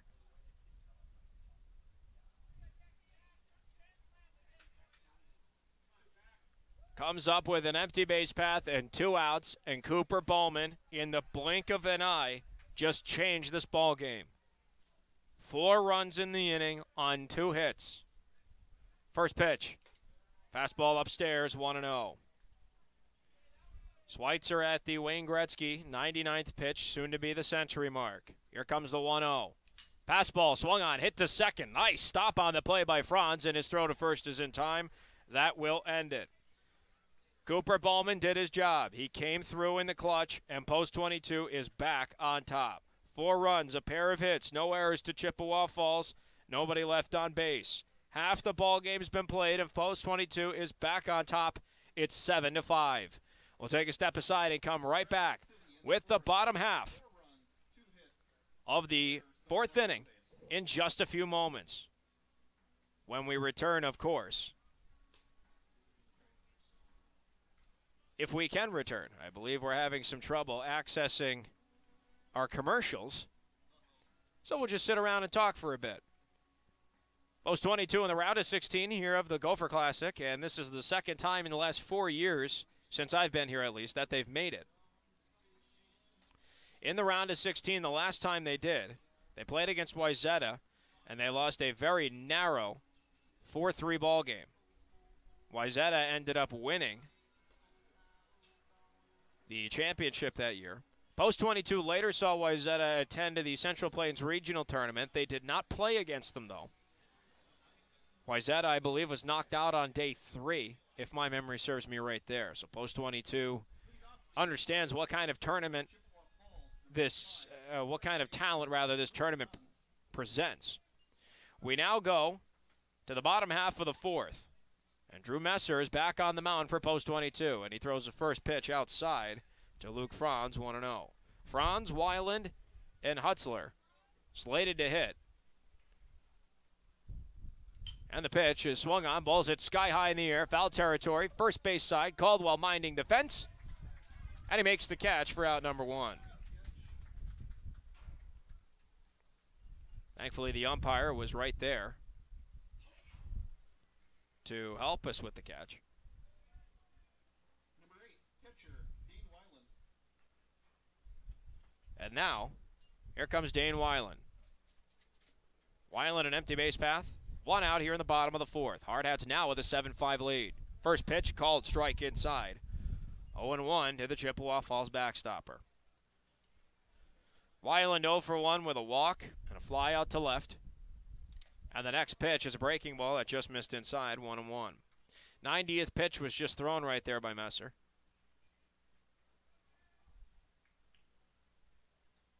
And the 1-1 swung on, ball's hit sky high in the air to left. Weaver backtracking towards the fence. Looks like he's underneath it, and he makes the catch for out number 2. 2 up, 2 down for the Hardhats on defense. Now brings us to Nolan Hutzler. 2 innings in a row in which Messer has successfully recorded the first 2 outs on less than 10 pitches. Can he go 1-2-3 here? It'd be probably the biggest momentum boost for his team. First pitch is upstairs and away from Schmidt's glove. 1-0 to Hutzler. A lot riding on the start here for Messer, because if the Hardhats hang on to this and they play Creighton Prep, it's going to have to be all hands on deck. And if Messer can go the distance here or just eat up a ton of innings, that would save Post 22 arms for an opponent that they know is out for revenge. 1-0. That hits him. That's the 3rd hit batsman of the game for Messer. That'll keep the inning going. 2 outs, a man on first. Tristan Hobley now comes up.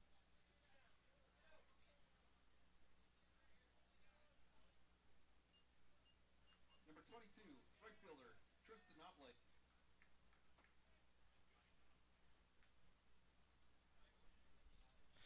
Tristan Hobley now comes up. He's walked twice. And his first pitch is low. Schmidt tries to catch the man off at first and nearly had him. But Hutzler's back. 1-0 to Hobley.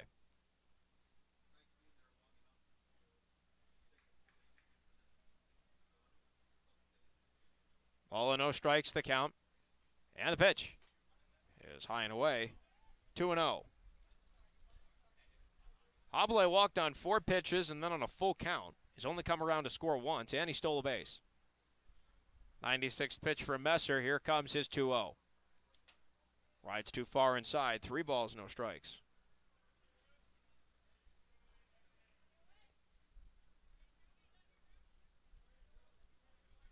Three balls, no strikes the count. And the pitch is upstairs, ball 4. And that's the 2nd time that he has walked on 4 straight pitches. Inning keeps going. Hutzler goes to 2nd. Hobley to 1st. That'll bring up Nate Hayes. Met on 1st and 2nd, and the pitching coordinator, Ryan Clapprich, will come out for a brief moment. And it looks like this is going to be a pitching change, and Messer's start has come to an end. Messer went 97 pitches, and he went 3 2/3. Messer allowed a pair of hits, and he allowed 5 runs that were all earned. And on the start, he only struck out a pair. Well, fans, as always, we'd like to remind you that Post 22 Hardhats Baseball on ESPN Rapid City, presented by Courtesy Subaru, Shields, Qdoba Mexican Eats, Renewal by Anderson, Sicky's Garage Burgers and Brews, the Mustang Disaster Cleanup, and the Man Salon. And now Holden Jackson will take over for the Hardhats. Holden Jackson comes in for his 13th appearance of the season, 9th in relief, and he has a 4-0 record. He's also 1 for 1 on save opportunities, and this is a big save opportunity for him. 32 1/3 innings of work to his credit. He has a 2.81 ERA, 23 strikeouts to 21 walks on the season. Holden Jackson's already pitched once in the Gopher Classic. He went 2 innings in the relief appearance. He allowed 4 earned runs on 3 hits, walked 3, did not register a strikeout yet here in Minnesota.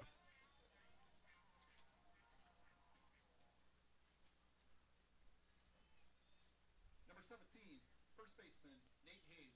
Nate Hayes comes up to take on Holden Jackson now for Post 22.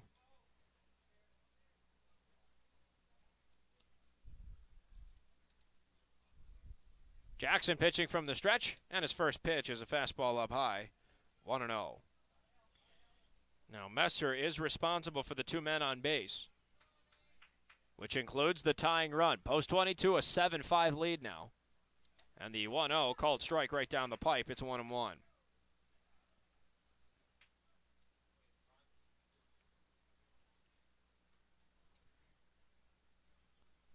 Ball and a strike the count. And Jackson's pitch. Breaking ball misses low. Blocked by Schmidt. 2-1. Holden Jackson has a devastating breaking pitch. Flashed it right there, but it wasn't called for a strike. 2-1 now the count. And the 2-1. Swung on, and it's ripped right to the glove of Jace Caldwell, and that will end the inning. Holden Jackson did exactly what he needed to do, and he gets out in just 4 pitches in relief. No runs, no hits, no errors, but 2 men left on the base path, including the tying run for Chippewa Falls. We have played 4 innings of baseball, and Post 22 has successfully protected their 7-5 lead. We're still trying to get into our commercials here.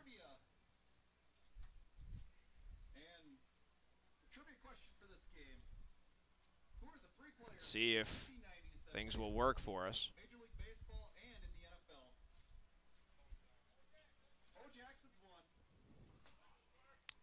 Post 22 coming to the top of the 5th will bring Jace Caldwell, Zach Sumption, and Alex Weaver to the batter's box. And why none of our technology is working right now is just as much your guess as it is mine.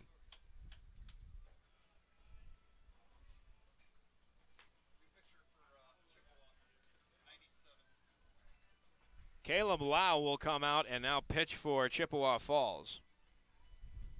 And Chippewa Falls will stay with the lefties. Lau ended up pitching 4 innings, and he gave up 4 hits, 7 runs, but only 6 were earned. He struck out 5 in the start as well and ended up throwing exactly 100 pitches.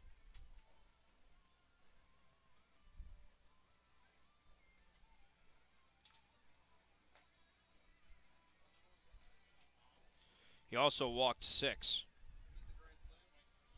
in the start.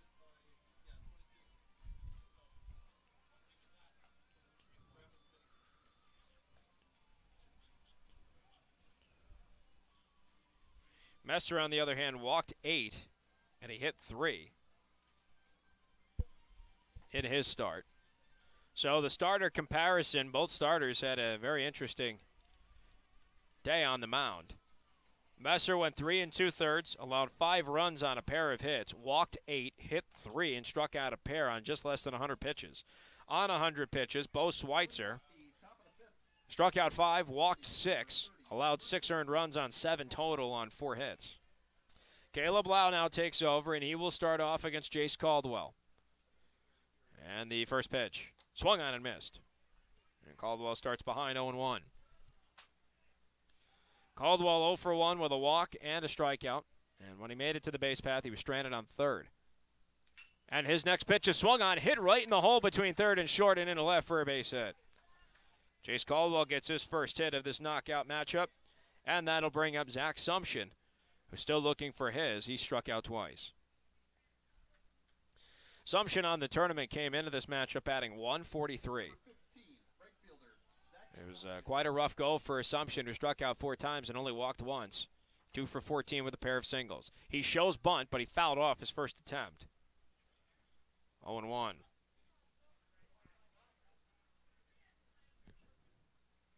No balls and a strike the count here to Sumption. Whereas Jace Caldwell on first. No one out here in the top of the 5th, and the Hardhats up 7-5. 7 runs, 5 hits, and no errors for the Hardhats. 5 runs, 2 hits, a pair of errors for Chippewa Falls. 0-1 to Sumption. Doesn't show bunt, and it's a breaking ball outside from Lau. 1-1. Caleb Lau taking over for Bo Schweitzer. Schweitzer going 4 innings, striking out 5 and walking 6 on exactly 100 pitches. From the stretch, 1-1. Misses low and away. It's blocked, though, by Weiland. Almost skipped away from him, but Caldwell did not decide to go to second, and a smart move there. Wasn't far enough away. 2-1. Caldwell takes his lead off at first. Lau looks in. And the 2-1 to Sumption. Swung on, ball's hit foul over the press box. 2-2. Yeah, for those just joining us, we've upgraded from the broadcast bungalow to the broadcast booth. Feel much better in this situation.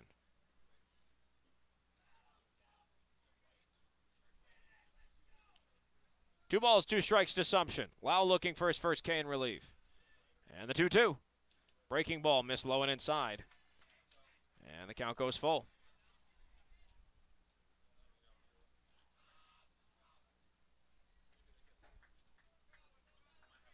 2-2. Still the count here at Assumption. And Lau deals. Fastball up high. Oh, sorry, it was a full count. It was ball 4. All right, we're still trying to troubleshoot some technical difficulties over here and try and get our commercials up so I can actually take a second to breathe. Men on first and second now. It's going to bring up Alex Weaver. Number 18, left fielder, Alex Weaver.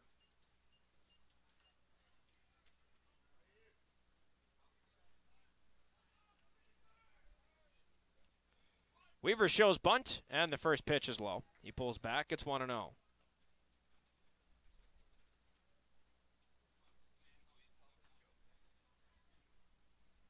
1-0 to Weaver, who was 0 for 1 with a walk and a ground out.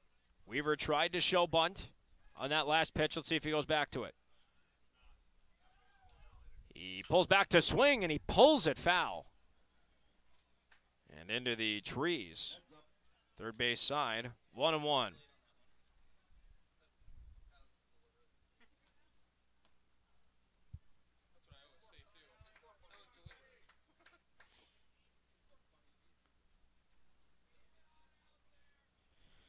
One and one now to Weaver. Men on first and second. No one out, top of the 5th, and the Hardhats are up a pair.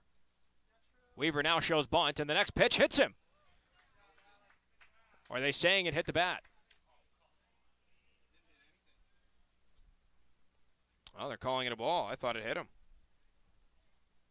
2-1. Very odd sequence there. 2 balls and a strike to count. And the pitch is a fastball upstairs. 3-1 now to Weaver. We thought he was hit by a pitch. He's got to wait a couple more. Try and get on the base path. If he walks, it's bases loaded. No one out for Ryan Schmidt. 0 for 2, and the law of averages says he's due for a hit.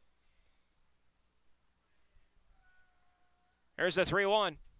And that misses low for ball 4. Back-to-back walks for Lau here in his first inning in relief. Here comes Ryan Schmidt, the catcher.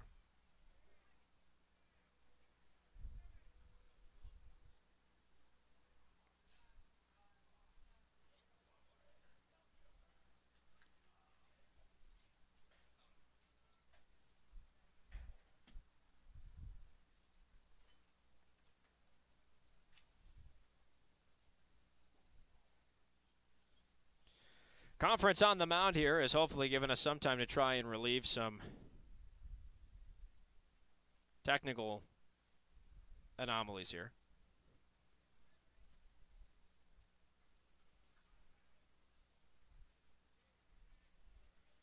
And it looks like we're all set and back on track. Here comes Ryan Schmidt. Schmidt with the bases loaded, no one out, infield is in. He's 0 for 2 with 2 strikeouts. And his first pitch misses outside, 1-0. There's nowhere to put Schmidt. So if he walks, the Hardhats will now have an 8-5 lead. Full windup for Lau, 1-0. Upstairs, 2-0.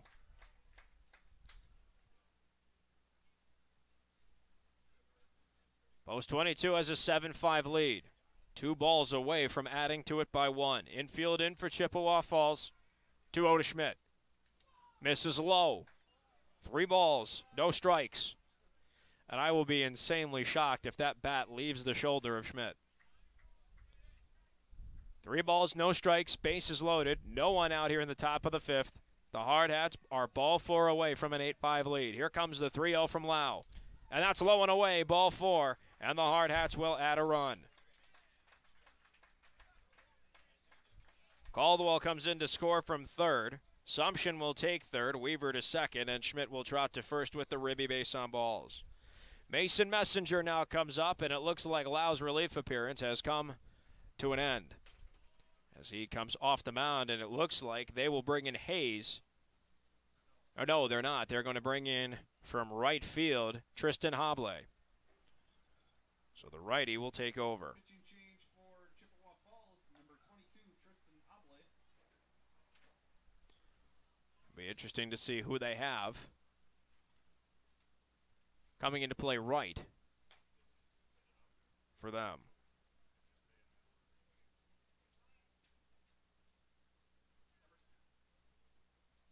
And number 6. We'll kick it to a 30-second breather, folks. We'll be right back here on ESPN Rapid City and Hardhats-TV.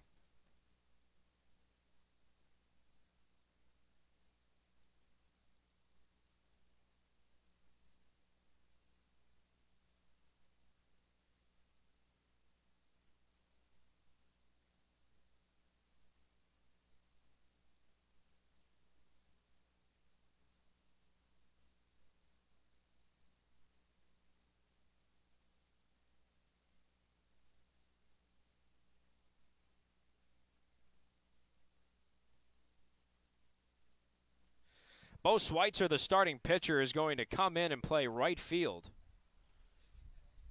for Chippewa Falls. He will be inserted into Hunter Martell's designated hitter spot, and he'll bat in the 9-hole. Crazy change of events there. Martell, by the way, when Chippewa Falls comes to bat, he finished 0 for 1 with a strikeout and a walk.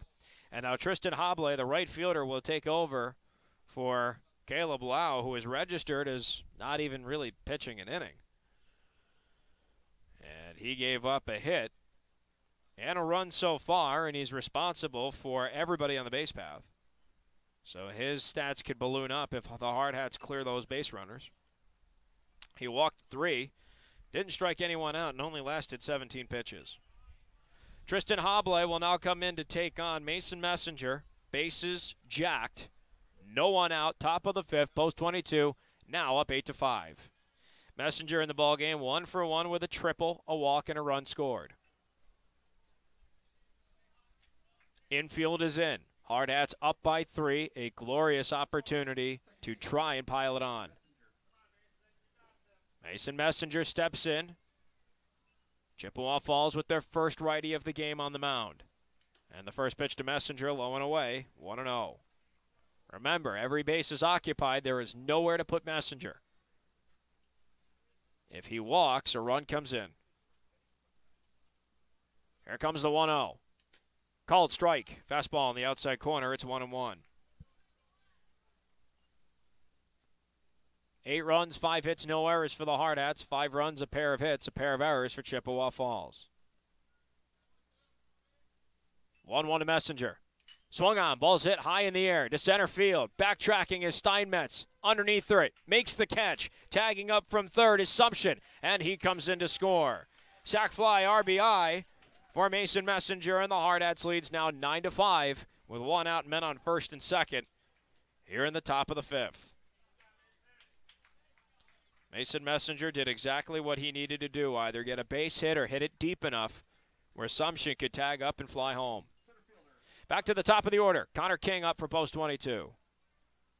King is 1 for 2, a single, a walk, pair of runs scored, and then he flew out into a 9-2 double play. First and second for King, and time's called before Hoble gets his first pitch off. Post 22 started up 3-0 in the top of the first. But then batting through the entire order, Chippewa Falls came back to tie it at 3. Bottom of the second, Drew Messer ran into some pitching trouble. They added 2 more to get a 5-3 lead over the Hardhats. Top of the 4th with 2 outs and the bases loaded. Cooper Bowman did what he does best, and he came through in the clutch and hit a grand slam to put the Hardhats up. 9-5 is now where we stand. First pitch called strike to King. Here's his 0-1.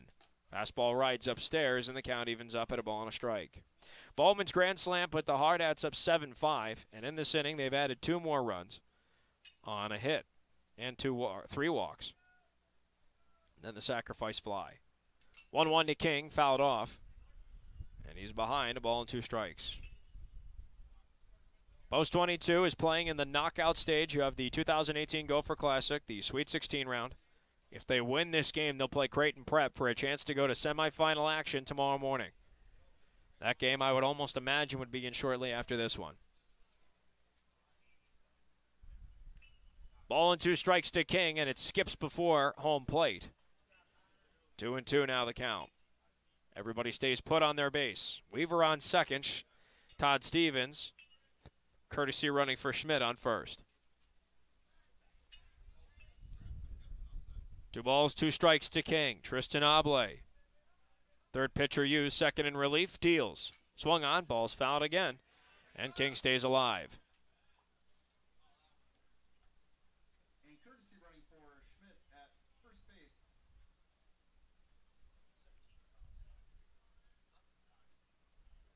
17. 2 balls, 2 strikes to King. And the 2-2. Swung on and missed, strike 3. Big first strikeout for Hobley in relief. 2 down, 2 on. Here comes Matt Hegre. Hegre 0 for 1, reached on an error, walked twice, and came around to score twice.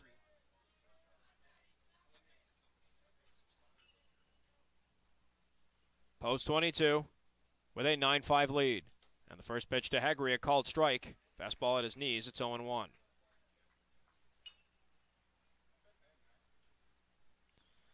Post 22 trying to stay in Minnesota a little longer. On the right track now with the 9-5 lead over Chippewa Falls. Here's the 0-1. Swung on, ball's chopped to third. Stop is made on the play and bobbled, and the throw to first is not there in time. They're going to rule that an E5 on Lucas Schemenauer. That's the second time Hegre's reached on an error. Weaver safe at third. Stevens moves to second. Bases are loaded once again. And here comes Cooper Bowman. Last time he had a scenario like this with the bases jacked and 2 outs, his hit left the ballpark and gave the Hardhats back the lead. 9-5 is their lead. Let's see what number 22 can do. First pitch, called strike. A fastball inside. It's 0-1. 0-1 to Bowman. 2 for 3, a ribby single, and a grand slam. He's a double and a triple away from the cycle. Also has a stolen base and 2 runs scored. 0-1 pitch. Called strike. Fastball in the outside corner. It's 2-2. Oh, 0-2, excuse me. 0-2. No balls, 2 strikes, 2 outs. Tristan Hobley, a tough task ahead to try and retire Bowman. 2/3 of the way there. From the stretch, Hobley's 0-2. Low and away, and the count holds up at a ball and 2 strikes. Bowman has every base occupied. Hegre on first, Stevens on second, excuse me, and Weaver on third. Here comes the 1-2. Fastball high and away. 2-2. 2 balls and 2 strikes to count. Tristan Hobley in a battle right now with Bowman. 22 against 22. Here comes the 2-2. Skips low, and it goes to the backstop. Everybody's going to advance a base, and Weaver comes in to score. And Post 22's lead is now at 10-5. 2 men in scoring position for Bowman, who has a full count. Hegre moves to second, and Stevens, courtesy running for Schmidt, over to third.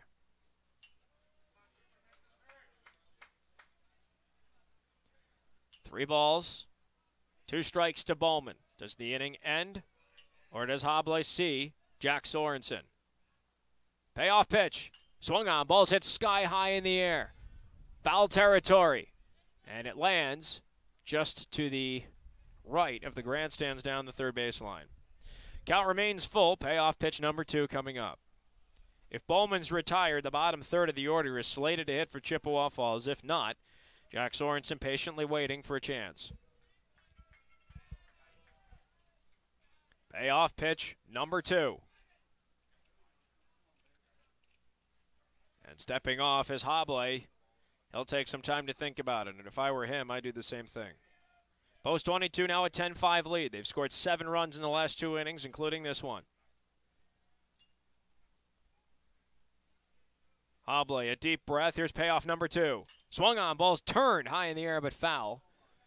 Third base side out of play, and the count will hold full once again.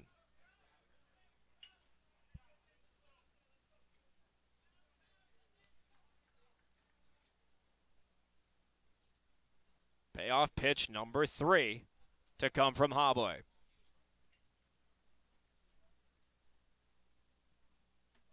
He sets from the stretch.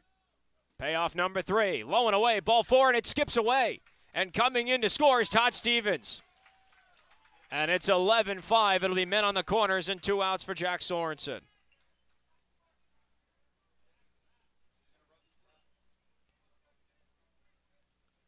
$11-5. And I believe they're going to, no, never mind. Jack Sorensen was getting a different bat. Sorensen comes up. The Hardhats have batted through the order in this inning. Men 90 feet to his left and right. He is 0 for 3 with a pair of ground outs to third and second and a line out to center field. Jack Sorensen, on his stay in Minnesota, has batted .389.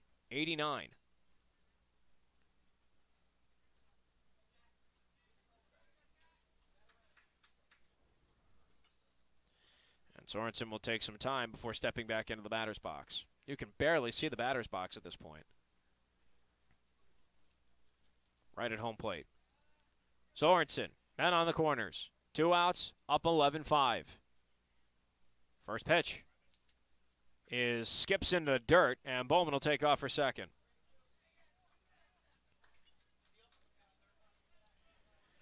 Want to know the count here to Sorensen. And here's the 1-0. Pitch is swung on, fouled to the fence right in front of us, and the count will even up at a ball and a strike. Sorensen now has 2 men in scoring position with 2 out here in the top of the 5th. Feels like it's gone on for a while. Post 22, though, has played at 8 runs in these last 2 innings, including this one, to take their 11-5 lead. Next pitch is flared off foul, first base side. And Sorensen's now behind a ball and 2 strikes.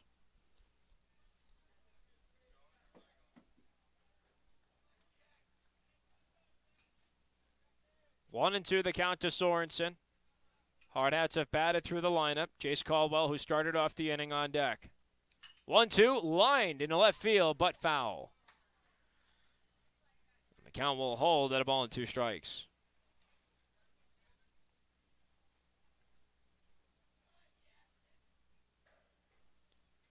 Bowman on second.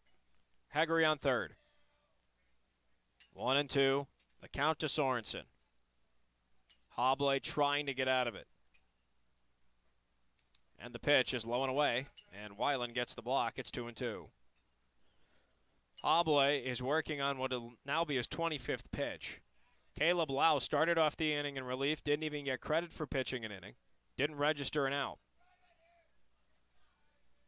And the 2-2 misses low. Weiland another block, and the count goes full.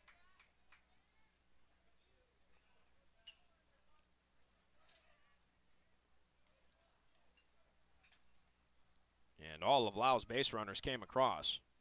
So he gave up 4 runs. And the payoff is swung on and missed, strike 3, and that will end it. Hobley gets a big second strikeout in relief. And we have finally ended the top half of the 5th. Post 22 has plated 4 more runs on the power of just a hit. An error was charged to Chippewa Falls, and the bases were left loaded. We have played 4.5 innings of baseball. Post 22 now in the driver's seat. 11-5 is their lead. We'll take a step aside and come right back here on ESPN Rapid City and Hardhats-TV.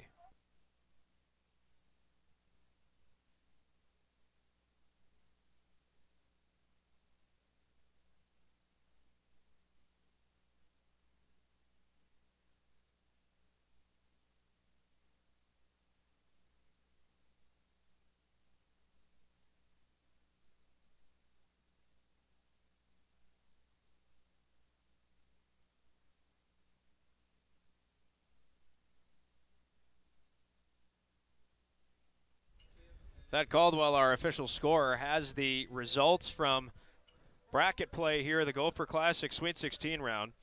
Earlier today, Millard West from Omaha beat Mitchell 6-3 the final in that matchup, and Moorhead just defeated Pierre 6-4 the final in their matchup. So Omaha West, Millard West and Moorhead will play probably soon, if not now, in their knockout stage game. Fargo, North Dakota took on the Minneapolis Southwest Lakers and won. 12-3 was their final. Excelsior Minnetonka beat St. Louis Park 8-0, and as we all know, Creighton Prep beat Elk River 15-8. The winner of this matchup plays against Creighton Prep shortly to follow this matchup. 7, 8, 9 to take on Holden Jackson, who now has a 6-run advantage to defend, and he throws a first pitch strike to the lefty and Freed, 0-1. Riley Freed is 0-for-1 with an RBI walk and a ground out to second. 11-5 the Hardhats lead. 0-1 pitch is turned on, a breaking ball but foul, and into the tennis court. 0-2. Mark Benetti alongside you here on ESPN Rapid City, 105.7 FM, 1340 AM. If Post 22 hangs on to this lead, they'll play Creighton Prep for a chance at the semifinal tomorrow morning. 0-2 pitch is a breaking ball. That misses just before home plate. It's 1-2. 1 ball, 2 strikes the count here to Freed. Jackson looking for his first strikeout.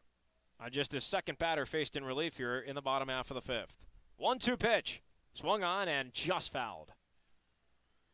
And the count will hold at 1-2.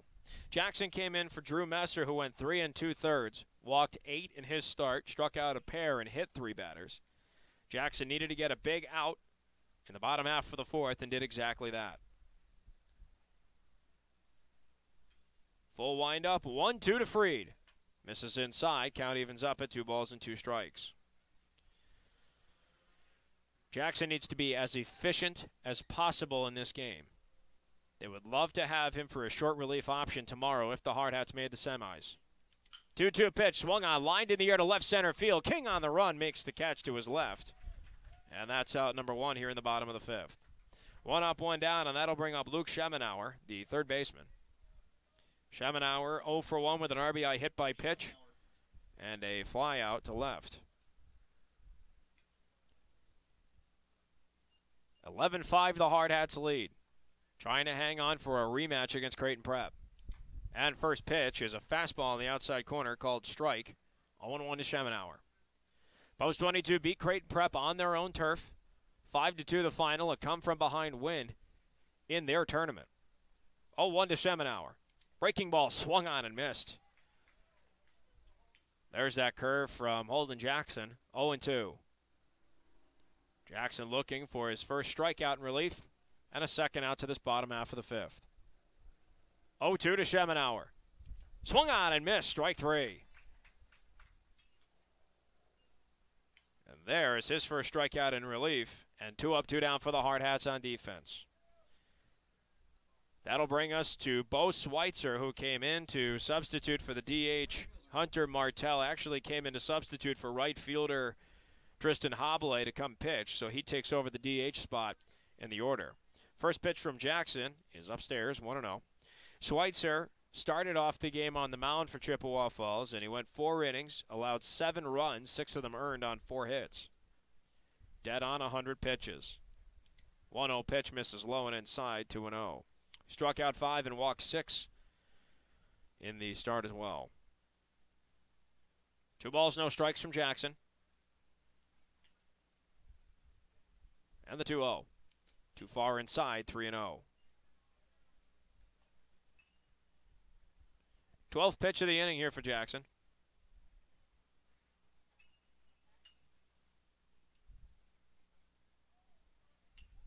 And here comes the 3-0, or so we think. Just about halfway through his motion, Schweitzer called time. Lucas Steinmetz, the center fielder, is on deck if we get there. 3-0, too far inside, that'll be ball 4. So Schweitzer walks in his first plate appearance in this ballgame. Back to the top we go to Lucas Steinmetz. If there's one cause for concern, whether it's been Drew Messer or Holden Jackson, the Hardhats have not been able to get that 1-2-3 inning. They'll get the first 2 outs and then just can't lock it down. And that's happened now 3 innings in a row. Or they'll go 1-2, but they can't get 3 until a couple more batters come through. Steinmetz, first pitch, ball high and away, 1-0. Steinmetz is 0 for 2. Reached down a fielder's choice to end an inning. Struck out looking, and he walked as well and came around to score. And the 1-0 rides way high, 2-0. Holden Jackson just needs to lock this down. At the rate his pitch count's going here, it looks like he's going to be relied upon to close out the rest of this ball game. 2-0 pitch, called strike right down the pipe. It's 2-1. And to be quite honest, at this scenario, that's the best case possible for post 22 is that he rides out, and then it's all hands on deck for prep. 2-1. Swung on, ball's hit to short. It comes to Bowman, tossed to second in time. And the fielder's choice ends the bottom half of the fifth. No runs, no hits, no errors, a man left on the base path. We've played 5 innings of baseball here from North St. Paul. Post 22 has maintained its 11-5 lead over Chippewa Falls. We'll take a step aside and we'll come right back with the top of the 6th inning. And Jace Caldwell to lead off, the man who led off the top of the 5th inning, here on ESPN Rapid City and Hardhats-TV.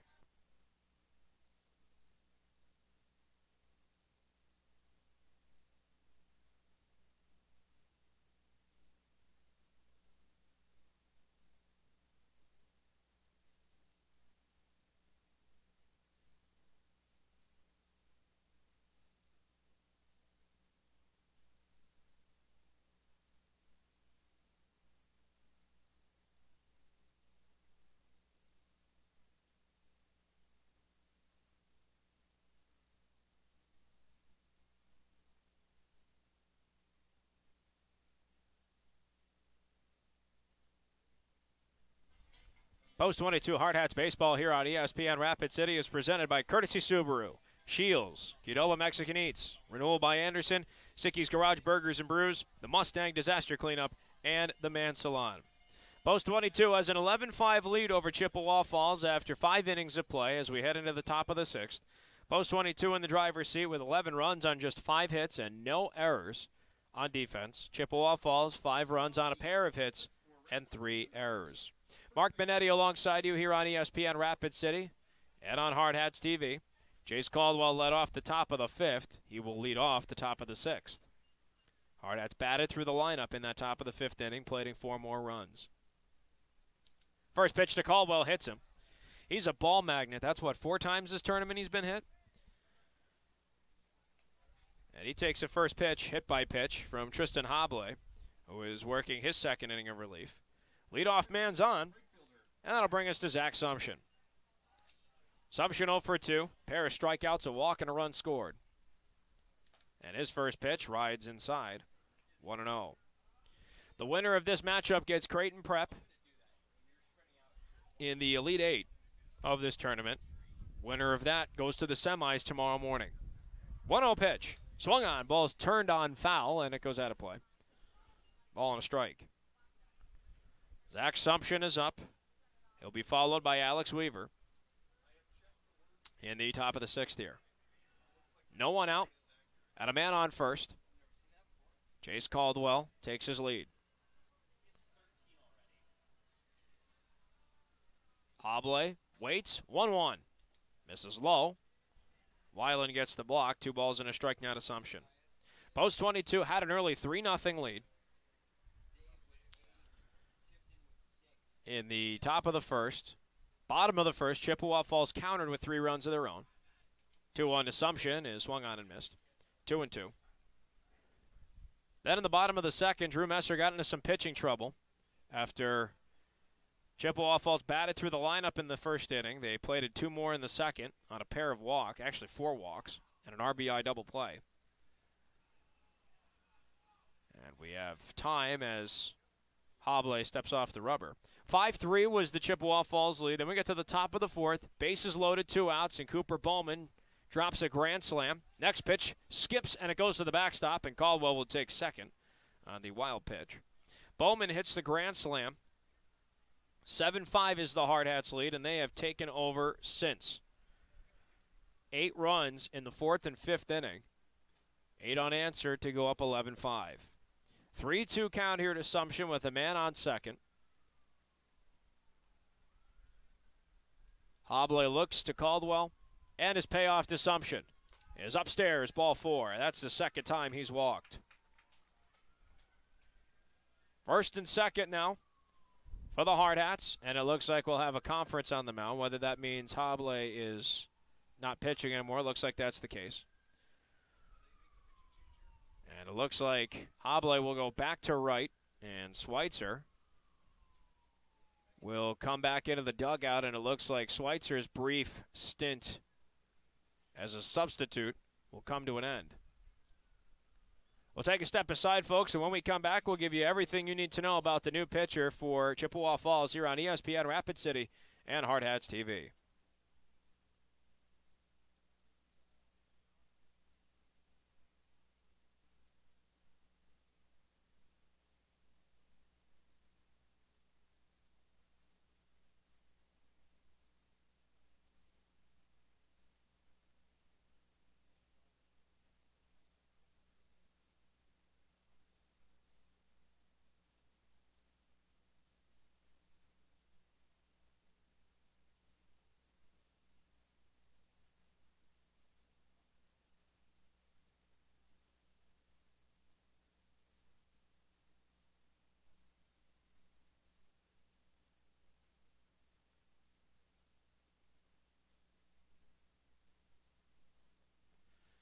Looks like they have brought in Luke Schemenauer from third base to now pitch for Chippewa Falls.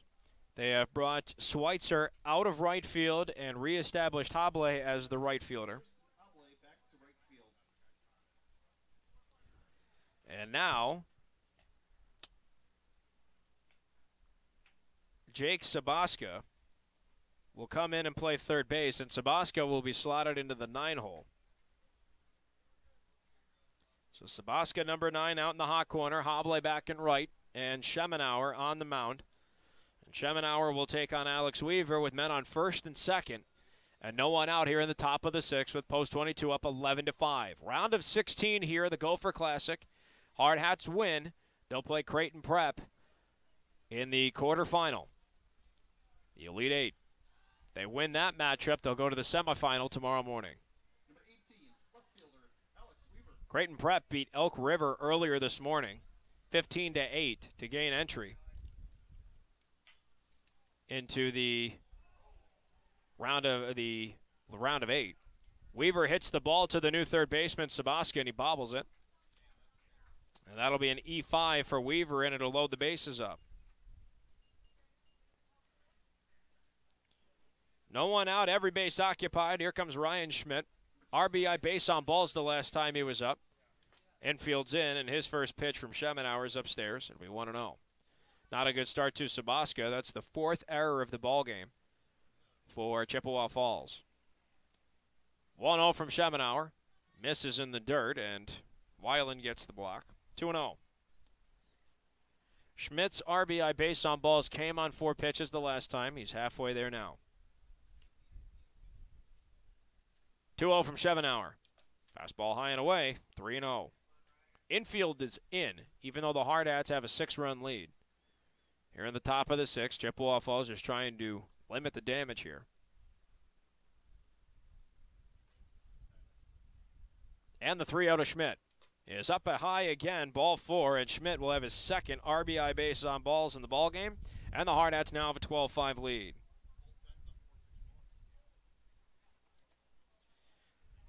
Jace Caldwell comes in to score. Sumption to third, Weaver to second, and Schmidt to first. And it looks like Todd Stevens will come in to run for Schmidt. So here comes Messenger. He had a sac fly RBI the last time he was up. This is almost a point. The Hardhats plate one more run here, and they get out of the bottom of the 6th. The game will end an inning early. First pitch to Messenger, a called strike. Fastball on the outside corner, 0-1. Post 22 now up 12-5 on Chippewa Falls, looking to advance to round 2, a rematch against Creighton Prep. And the 0-1 misses low and away. Count evens up at a ball and a strike. Post 22 beat Creighton Prep 5-2. Come from behind victory in Omaha last month. Unfortunately, I missed that. I was on a business trip in Las Vegas for the ECHL League meetings. Next pitch swung on, hit right up the middle by the pitcher and by the diving shortstop in Hutzler. 2 runs are going to come in to score, and post 22 has a 14-5 lead on the 2-run RBI single from Mason Messenger, his 2nd hit of the ball game. Sumption and Weaver both in to score. And advancing to second, Todd Stevens. First and second, here's Connor King. And King's first pitch. Called strike. Fastball inside. It's 0-1. Post 22 now up 9 runs on Chippewa Falls. 14-5 is the lead. Next pitch swung on, ball's hit high into right center field by King. It's got some legs on it. It has the distance, and it goes off the wall. Oh, he's caught off the wall, and they're going to double him up. Or did they get the tag? They did get the tag, all right. Looked like it went off the wall the way it was fielded. And so King is out. That'll be out number 1, and advancing from second to third, Stevens. So it'll be men on the corners with 1 out, and that brings up Matt Hegre. Hegre's first pitch, a called strike outside corner. It's 0-1. Hegre's 0 for 2. He's reached on 2 errors. He's walked twice, and he's scored twice. One of his errors knocked in a run. Next pitch is fouled. And quickly, Hegre's behind 0-2 now to Schemenauer. Schemenauer, the 4th pitcher used by Chippewa Falls in this matchup.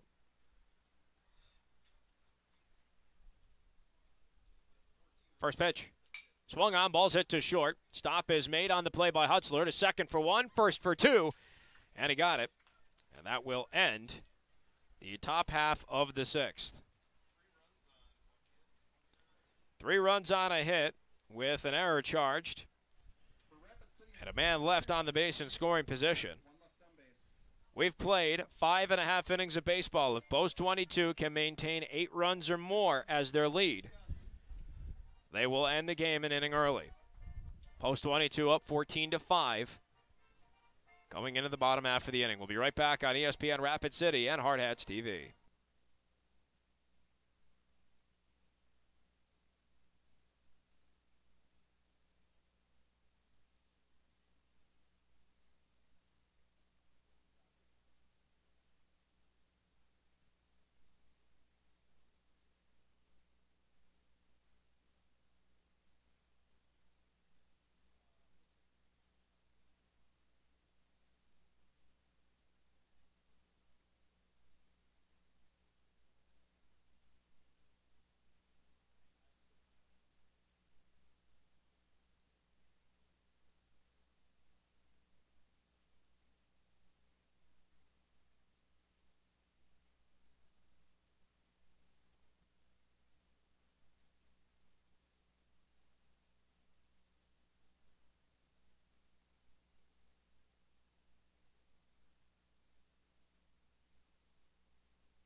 Holden Jackson's relief appearance has come to an end after 1 1/3 innings of an absolute gem in relief.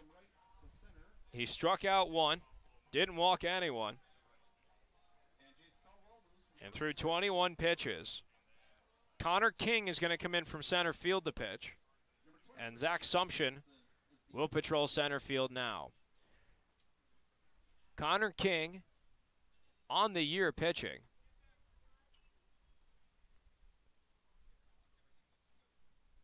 Rather in the tournament for Post 22. Has already made an appearance, and he went an inning and a third in his appearance. Didn't strike out he didn't strike out anybody. He walked 3. He allowed 2 earned runs on just 1 hit. Connor King on the year. This is his 11th appearance, all in relief. 13 innings of work. 2.69 ERA with 4 strikeouts to 16 walks. He is tasked with closing this one down. He'll take on 2, 3, and 4 in the order, and the lefty and King throws a first pitch strike. Franz, Weiland, and Hutzler, the last hope here for Chippewa Falls, who trail 14-5 in the bottom of the 6th. Next pitch comes inside, a 1-1. If the Hardhats can maintain at minimum 8 runs at the end of this inning, the game will come to an end an inning early. 1-1 pitch swung on, hit up the middle of short. Bowman bobbles the ball and was unable to get a handle on it. And safe at first is Franz. that will be an E6. And that was actually Logan Erickson who came in to hit in Franz's spot. We didn't notice that until just now. Johnny Bilda now comes in for Dane Weiland. And his first pitch is upstairs, 1-0.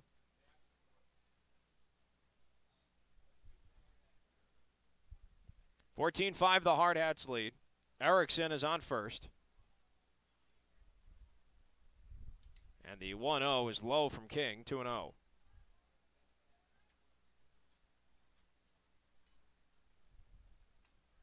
Connor King is in relief for Holden Jackson. Trying to hang on to this 9-run lead and end the game early. Set up a rematch against Creighton Prep. 2-0 pitch. Swung on, ball's ripped foul down the first baseline. And the count goes to 2-1. Other defensive substitutions have Zach Sumption in center field, Jace Caldwell in right field. And with Caldwell moving from first to the field, Jack Sorensen will come in to play first.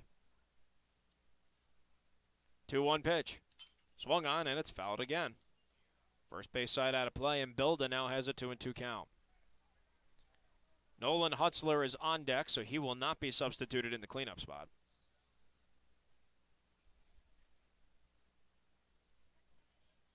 Two balls, two strikes. King looking for a big first out. And the 2-2. Just missed inside on the breaking pitch. And the count goes full. It's a nice 2-2 pitch to throw. Would have definitely been a swing and a miss unless Bilda really pulled his hands inside. Payoff pitch coming up. And King deals. Misses low, ball 4. So it'll be met on first and second with no one out. And Nolan Hutzler, the shortstop, comes up. Hardhats up 14-5 here in the bottom of the 6th. No one out. The Hardhats win by 8 or more. They will end this ball game. First pitch, a called strike. 0-1. Right now they have a 9-run lead.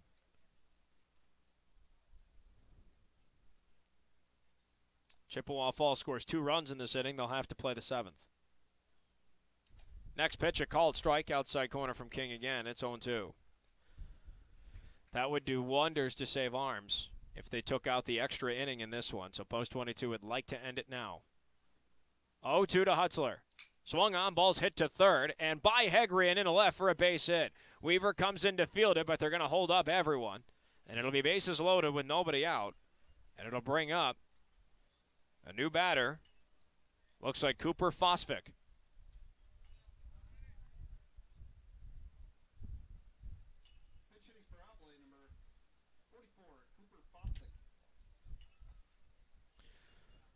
A third pinch hitter in this inning.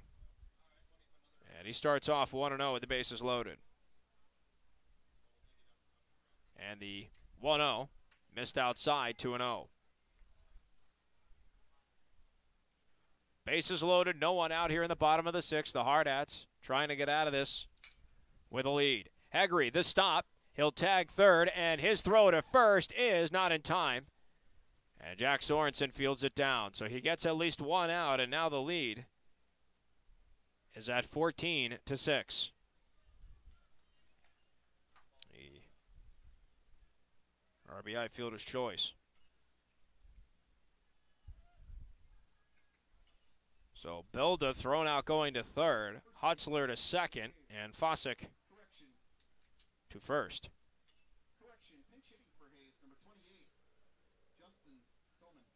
Justin Tolman comes up now for Hayes. Another pinch hitter. 4th one of the inning.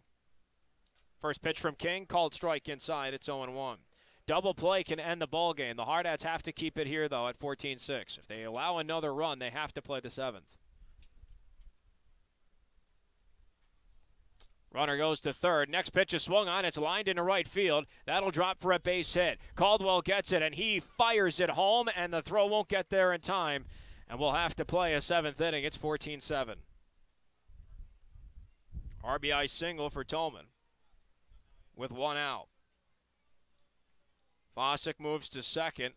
Hutzler was going from second, so he had a break to make it home. First pitch is a called strike to Nelson Crumbaker. Coming in for Riley Freed. And the next pitch is swung on and missed, and it's 0-2.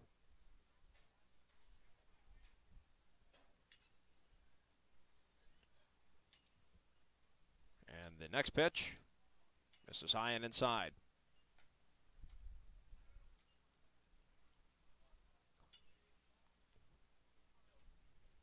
King sets from the stretch. And his next pitch is swung on, and it's hit right up the middle. Bowman gets the stop on the run, throw to first in time. And that's out number 2. And it'll advance the runners to second and third. 2 down, and that'll bring us to yet another pinch hitter. And that'll be Peter Thaler. Pitch hitting for Schemenauer, number 77, Peter Thaler. And he swings and misses, 0-1. And the next pitch misses the zone, it's 1-1. King working relatively quickly. Here's the 1-1 pitch. High and away, 2-1. Second and third. 2 outs here in the bottom of the 6th. Chippewa Falls has ensured there will be a 7th inning. 14-7, the Hardhats lead. Next pitch, called strike outside corner. It's 2-2.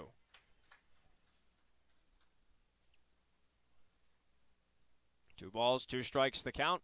And the pitch. Swung on and just fouled off the end of the bat. And the count will hold even at 2-2. Connor King came in to pitch for Holden Jackson, who went an inning and a third on 21 pitches. Got a strikeout, didn't walk anyone, didn't allow a run or a hit. 2-2 pitch. Missed outside, count goes full.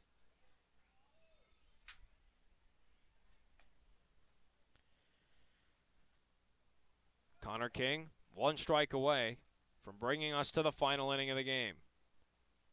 And the next pitch is outside for ball 4. That'll load up the bases with 2 outs. And that will bring us to Jake Sabaska. Number 9, third baseman, Jake Sabaska. Sabaska's first pitch called strike outside. It's 0-1. This is Sabaska's first plate appearance. He came in as a defensive substitute last inning. 0-1 pitch. Outside fastball, 1-1. Connor King just trying to get out of this inning here, so post 22 can go to the 7th. One last time to the plate. 1-1 is high and away. 2 balls and a strike now the count.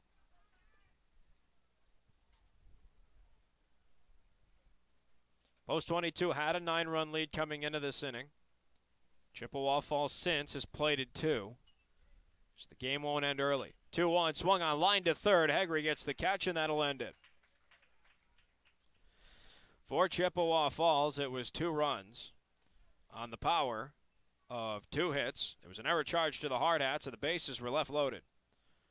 6 innings in the books, 1 more for post 22, trying to get out of this one and take on Creighton Prep in a rematch. 6 outs away from doing it. We'll be right back with the 7th on ESPN Rapid City and Hardhats-TV.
Well, everybody's re-entered here for Chippewa Falls defensively in the top half of the 7th. tad bit surprised that all these re-entries are coming here. Schemenauer back on the mound. He's going to take on Cooper Bowman, Jack Sorensen, and Jace Caldwell in the top half of the 7th. Mark Benetti alongside you here on ESPN Rapid City, 105.7 FM, 1340 AM, as Post 22 has a 14-7 lead in the round of 16. Bowman's first pitch hits sky high in the air to center. And coming in from second to make the catch is Franz for out number 1. Post 22 would just love to breeze by this 7th inning, keep their lead, and book their date with Creighton Prep. Prep won the Edina pool with a 4-1 record. They lost to Edina, but then won out the rest of the way, and Edina went 3-2. Next pitch is swung on, and it's hit by Sorensen into right field, drops for a base hit. He's going to try and stretch it into a 2-bagger, and the throw doesn't get there in time. Jack Sorensen with a 1-out double, his first hit of the knockout stage. And that'll bring us to Jace Caldwell. Sorensen was the DH. He's playing first now. Caldwell was the first baseman. Now he's in right field.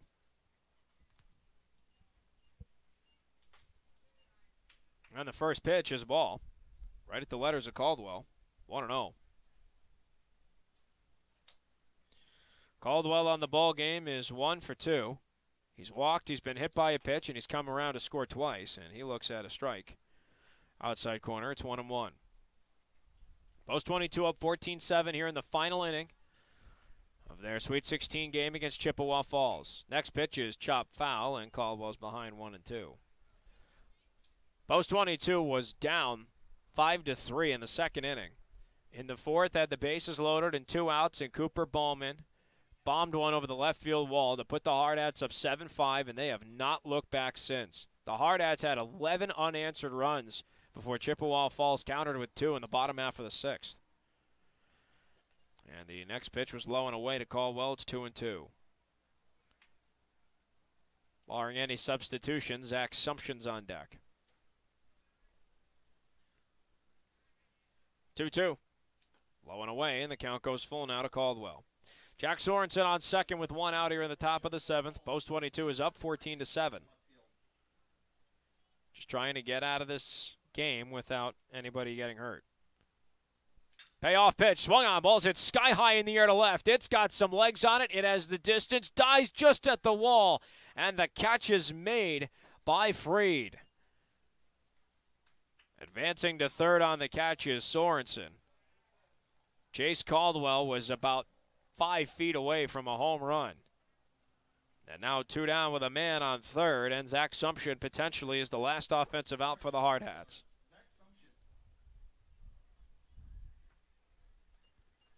First pitch. Fastball upstairs, 1-0. If Sumption is not the last out, Alex Weaver's on deck. If he is, top of the order slated to hit for Chippewa Falls. And the 1-0 missed inside, 2-0.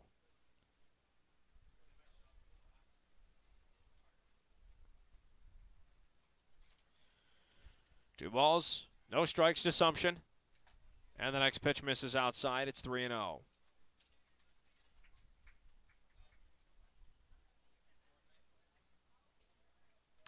Three balls, no strikes to Sumption, and the pitch in there for a strike. 3-1.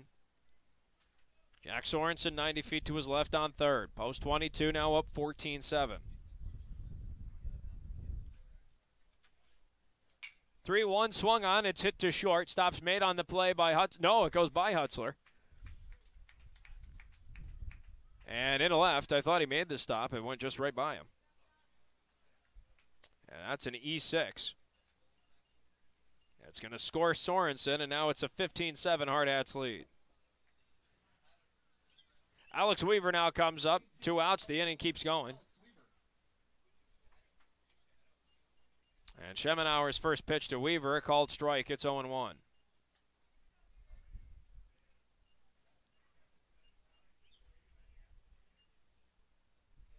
No balls and a strike to Weaver. And the pitch. This is low and away, and the count evens up at 1-1. Weaver's 0 for 2. Pair of walks, a reach on an error, a ground out, and 2 runs scored. Here's a 1-1. Swung on and missed. And now Weaver behind, a ball and 2 strikes. If Schemenauer gets out of the inning, we're back at the top of the order. And the 1-2. Missed outside, 2-2 now to Weaver. Chippewa Falls is now down 15-7. The Hardhats with a run on a hit and an error in this inning. 2-2 from Schemenauer. Swung on, ball's turned into left field, and that will drop. Fair for a base hit. Rounding second, heading to third, Assumption. He's going to try and come in to score. And it's an RBI double for Weaver, and the Hardhats have a 16-7 lead. Assumption scoring all the way from first. And Alex Weaver getting his first hit of the ballgame.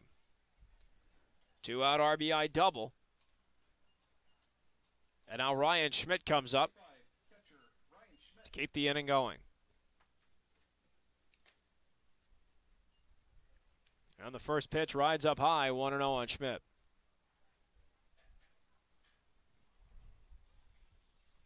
Post 22, if they can hang on to this lead, will take on Creighton Prep. Ball 2 comes to Schmidt. It's 2-0.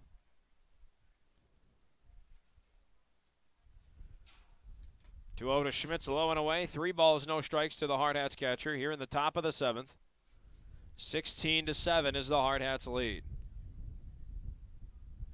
Game's been going on for 2 hours and 24 minutes right now. As Schmidt's next pitch is hit high in the air to left center field. On the back end, Steinmetz makes the catch. That'll finally put an end to the top of the 7th inning. The Hardhats plate 2 on 2 hits with an error charged to Chippewa Falls.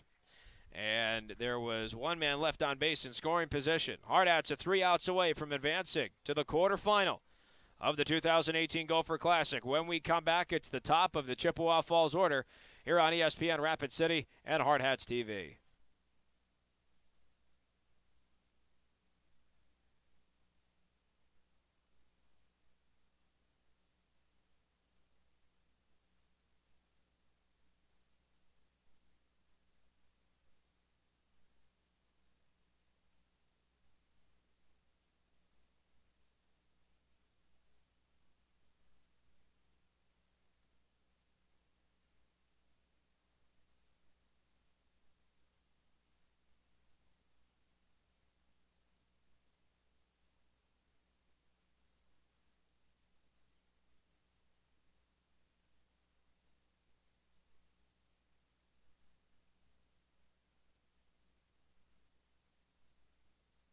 Post 22 is 3 outs away from defeating Chippewa Falls and moving on to their arch regional rival Creighton Prep in the quarterfinals of the Gopher Classic. Post 22 started off this game with a 3-0 lead in the top of the first, but Chippewa Falls batted through the order in the bottom half and countered with 3 runs of their own. After that, Drew Messer ran into some pitching trouble in the bottom half of the second. Gave up 2 runs, and the Hardhats trail 5-3. They get to the top of the 4th, and with 2 outs and the bases loaded, Cooper Bowman bombs a grand slam over the left field wall to make it 7-5 post 22, and from there they scored 11 unanswered runs to take a 14-5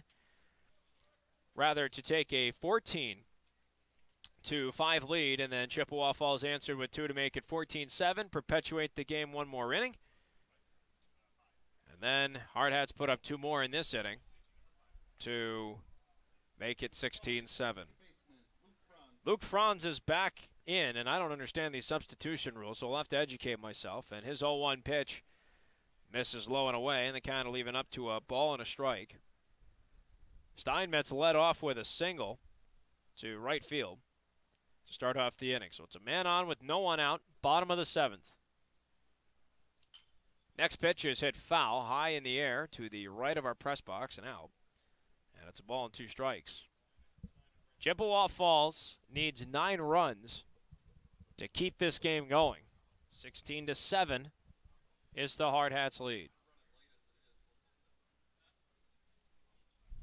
1-2 pitch from King. And that misses high and away, 2-2. Connor King, the third man used in relief for post 22. He's trying to eat up some innings for the Hardhats. 2-2. Swung on, ball's hit high in the air to left center field. Sumption tracks to his left, and he makes the catch. For out number 1.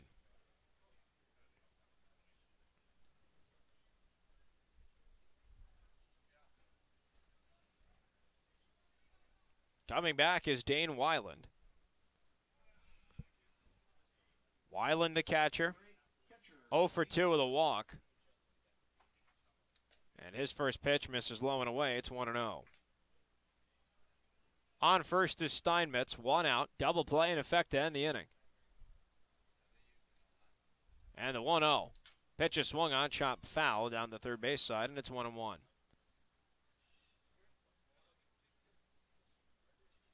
Ball and a strike to count here to Dane Weiland.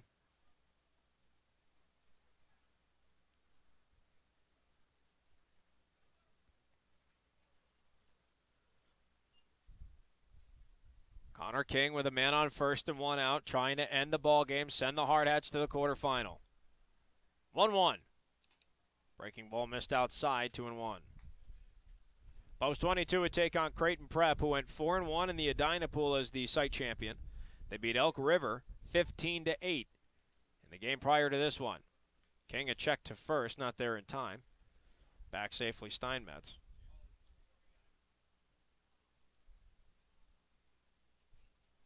Here comes the 2-1. Swung on, ball's fouled.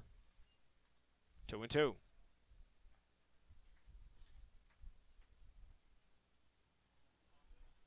Two balls and 2 strikes to count.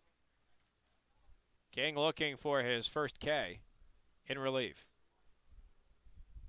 2-2 pitch. Breaking ball high and away, and the count goes full. Post 22 up 16-7 with a man on first and 1 out here in the bottom of the 7th for Chippewa Falls.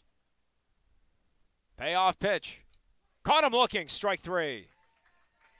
There's a big second out for the Hardhats, 1 step closer to the quarterfinal and a rematch against Creighton Prep. Nolan Hutzler, the shortstop, is the last hope for Chippewa Falls. And the first pitch is a called strike from King. It's 0-1. Hutzler is 2 for 3, hit by a pitch, 2 singles, 2 runs scored, and an RBI grounded a double play. With the bases loaded. Next pitch high and away. It's 1-1.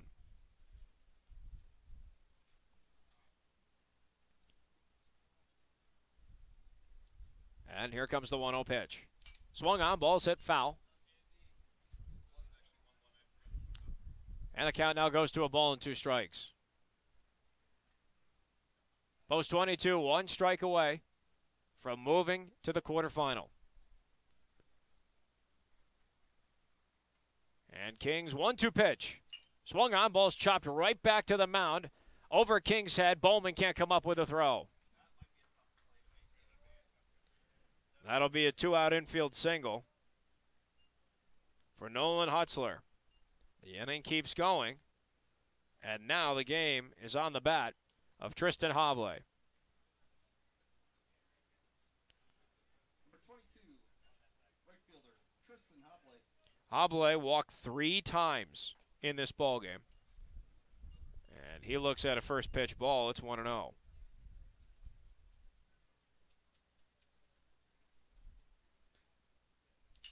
Pitch, swung on, hit sky high in the air. Cooper Bowman underneath it, right at second, makes the catch, and post 22 is moving on to round 2. It's a rematch against Creighton Prep. No runs, 2 hits, no errors charged to the Hardhats, and 2 men left on the base path in the bottom half of the 7th. Post 22 wins that game 16-7. 16 runs on 8 hits, 1 error in the field. And 7 runs, 6 hits, and 5 errors for Chippewa Falls. And the game took 2 hours and 32 minutes. And now they'll move on against Creighton Prep. Folks, we're going to send you back to normal ESPN programming, but when we return, A highly anticipated rematch that we all could have seen coming at the start of the tournament. Post 22 taking on the Creighton Plep Jays. We'll be right back with the quarterfinal of the Gopher Classic in roughly a half hour here on ESPN Rapid City and on Hardhats-TV.